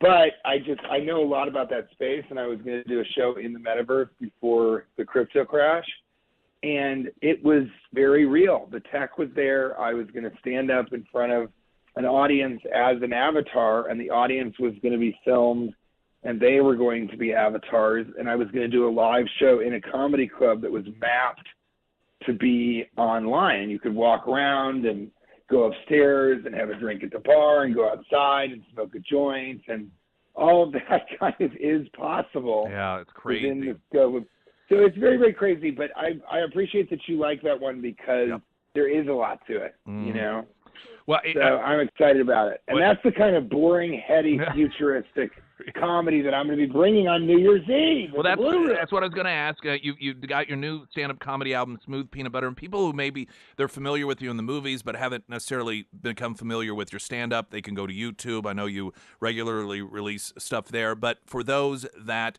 are going to purchase a ticket, come see you New Year's Eve, crowdsourcer tour, what should they expect? Well, I do, and I actually released a special that's on my channel that's definitely worth watching, called The Blue Room, a crowd work special. And so that's actually the only special that I did that is solely focused on crowd work. So it was an hour of crowd work. Wow. I didn't do any material at all. And that usually, I do shows that are completely improvised. So my latest example was actually last weekend. I went to Houston, Texas, and I was doing shows and really mostly improvising. And then one of the shows, I walked on stage and there was a guy wearing American flag bandana as a headband. You know how people do that? Oh, sure. Yep. And so then I did 45 minutes on that bandana. The whole show was about this guy, and I here's the thing: I never talked to him, so I never asked him his name or why he wore the bandana. It was just a hypothetical exploration of this guy, and does he wear this every day, and what does he do before he leaves, and how many bandanas does he have? And does he have favorite bandanas? And are there ratty bananas that his girlfriend is like, you got to get rid of this bandana. You've got 7 other bandanas. And he's like, that's my favorite bandana. So I would give up the other bandanas if I can just keep this one band. And it just continued to grow and build. And it was so fun and so funny. So that'll all be online. But that's kind of the show. With my shows, you just never know what it's going to be about. And the funniest thing about that one is then after about 30 minutes, I sort of stopped and I go, now listen, I'm a professional comedian and I've been doing this a long time, and I do film, I do television, but I started as a comedian. And so I have a lot of experience as a comedian. I would say I'm an expert, a master of my trade, my craft as a stand-up comedian. So I know audiences, and I know that this audience wants me to stop talking about the bandana. But I am not going to, because as a comedian, I just kind of went into that. So you just don't know what's going to happen. And that's why I love my shows, but also I love doing them because they never get old. And then the Blue Room is just strangely set up perfectly for talking to the audience, because there's this VIP section around the front and side of the stage that, unfortunately for the audience, but fortunately for me, is incredibly well lit. So everyone in the room can see these, call it maybe 15 or 20 people, because it's the first 2 rows and then there's 2 rows on the right and the left. And so I would say if you want to remain out of the spotlight, do not sit there. Good advice. Because if you sit there, I am definitely going to talk to you. But it's going to be crazy. And then New Year's Eve is always anybody's game. And some audiences go, wow, those shows, people are so crazy and they won't listen to your material. And I really lean into that. And Springfield, of course, it's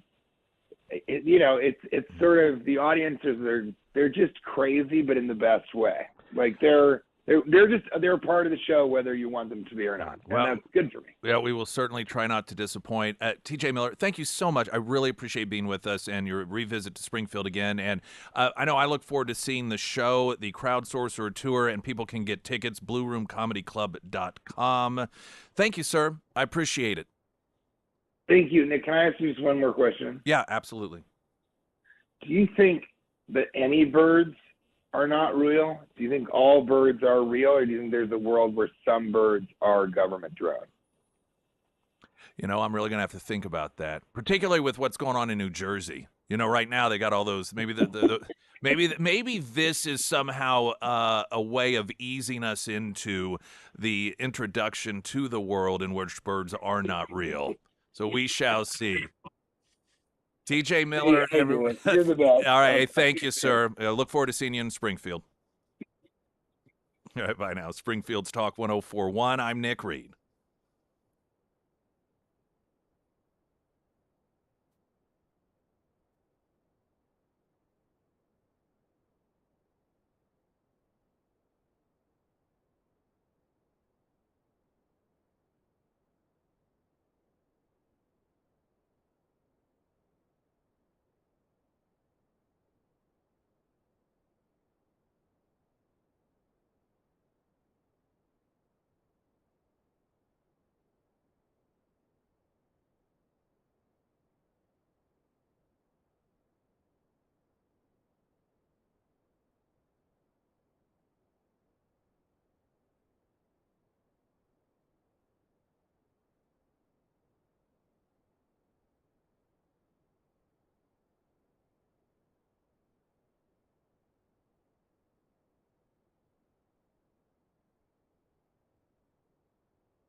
Emily Johnson, House Theory Realty. Home buying needs, home selling needs. I recommend you read her reviews. You can go to her Facebook page, and within that is her Zillow link, and that's actually a better place to see reviews. And a lot of time, Facebook, the reviews, they get populated with people that are like, I learned how to make $15,000 at home, and it's like, what is this? There are some really great reviews, some of them from some of you that she has on Facebook, but then, like I said, there's a link in there to Zillow, and see what people have to say. It's helpful because it is beyond she was great, did a great job, I recommend her to anyone. There's some very specific reasons why it is that people have not only been exceptionally pleased and relieved to have Emily Johnson help them with that big process of buying a home or selling a home, but why they've recommended her to others. Because you think about it, that is a big deal. For a lot of times there's emotion attached to it. We had her on the other day, and she was talking about a family that after several years finally had prepped and prepared to sell their home that had been part of their family for a very, very, very long time, generations, I believe. And so it was part of the family that they were parting with. And so, understanding and recognizing that oftentimes it's more than just selling a home. It's parting in a way with the visuals of the memories and things, and she appreciates that, and it's just one of the many reasons that she is recommended so often. Emily Johnson, House Theory Realty. Have you seen Ready Player One? No, I haven't. It really is a good movie, and I brought it. We were talking with T.J. Miller. He's going to be performing at the Blue Room Comedy Club coming up New Year's Eve. And, of course, he's done a lot of movies, and two of my favorite movies are movies that he's been in, and Ready Player One is one of them. But I haven't seen it for a couple of years. Until we were talking about it, I forgot that there really is a good message to it. And it's interesting because the whole thing is based around being in the world of virtual reality. And that the premise of the characters, where that is sort of their world, but in the end, the whole point is to not get so encompassed in it, and to not miss out on the things in real life with real people and real experiences because of an obsession with things in virtual, whether it's virtual reality or it could apply to social media as well. And so it is, I think, visually fantastic. The soundtrack is great. Depending on the area you grew up, there's just a lot of references to things, Easter eggs, whether they're visual or audio references. Particularly, Steven Spielberg directed it, so there's some of references to his past films in it. But then it also has a really good message as well. So I highly recommend it. Of all the movies, it's on Hulu. Yeah, of all the movies that I recommend to you, I usually recommend dumb ones to you. Probably about 90% of them. So I'll put it on my list. Now the other one, and it has been. So my wife has a Christmas tradition, movies she watches. One of them is When Harry Met Sally. One of them is You Got Mail. One of them is, I always forget the name of it. It's much less popular. It's got Diane Keaton in it, Judd P. Nelson. I forget the name of it, but anyway, it's like a family, sort of movie. And I watch Krampus. But another one that I, over the last couple of years, has watched is Christmas Party, which he is in. It is not a family-friendly film, I will tell you that. There are some scenes in particular that definitely are, they're just, if you have a somewhat crude sense of humor, and I think it's a really funny film. I'm not going to pretend like it's the best one in the world, but it's a fun one. And I love Jason Bateman. I also love him. Yeah, Jennifer Aniston's in it. Olivia Munn, I really like her. There's some, obviously, T.J. Miller is in it.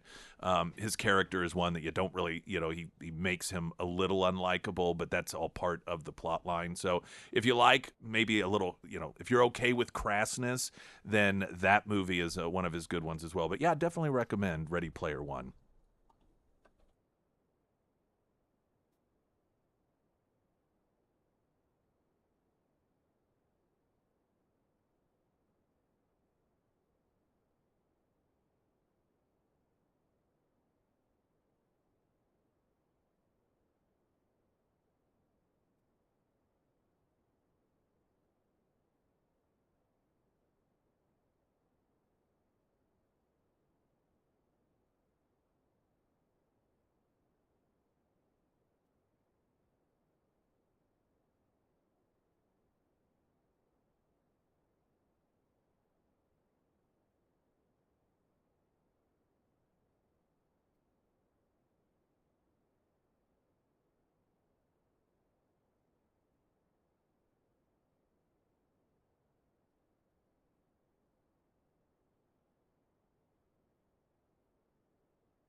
Someone asked regarding T.J. Miller. Have you guys seen She's Out of My League? He's a supporting cast, and the whole movie is about them going to Branson from Pittsburgh, Pennsylvania. No, I have not seen that. No, but I have heard of it. Is that is Cameron Diaz in that one? I just said There's I haven't seen it. Well, I didn't know if you. I haven't seen a lot of movies, but I can tell you who's in them. And I said I don't know if I said Office Christmas Party. That's the other movie of his. I mean, he's got a lot, obviously.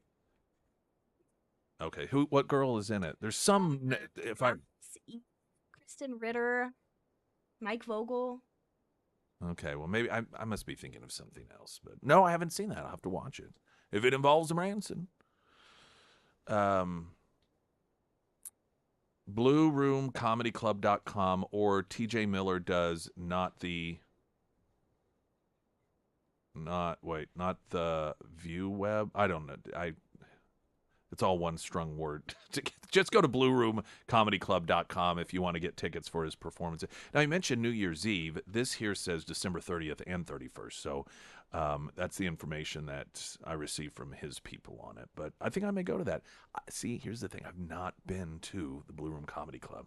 You haven't? I'm kind of a homebody, and I'll see the people, and there are, like I said, we had Kevin Nealon on, and I'll see these other people. I'm like, oh, I would really like to go see them, but then for some reason I'm like, no. But maybe I'll make myself go see this one because I think it would be really interesting. Yeah, well, particularly given that it's all crowd, so he has no script, he just gets up there and he just performs off the cuff. I think that'd be interesting to see.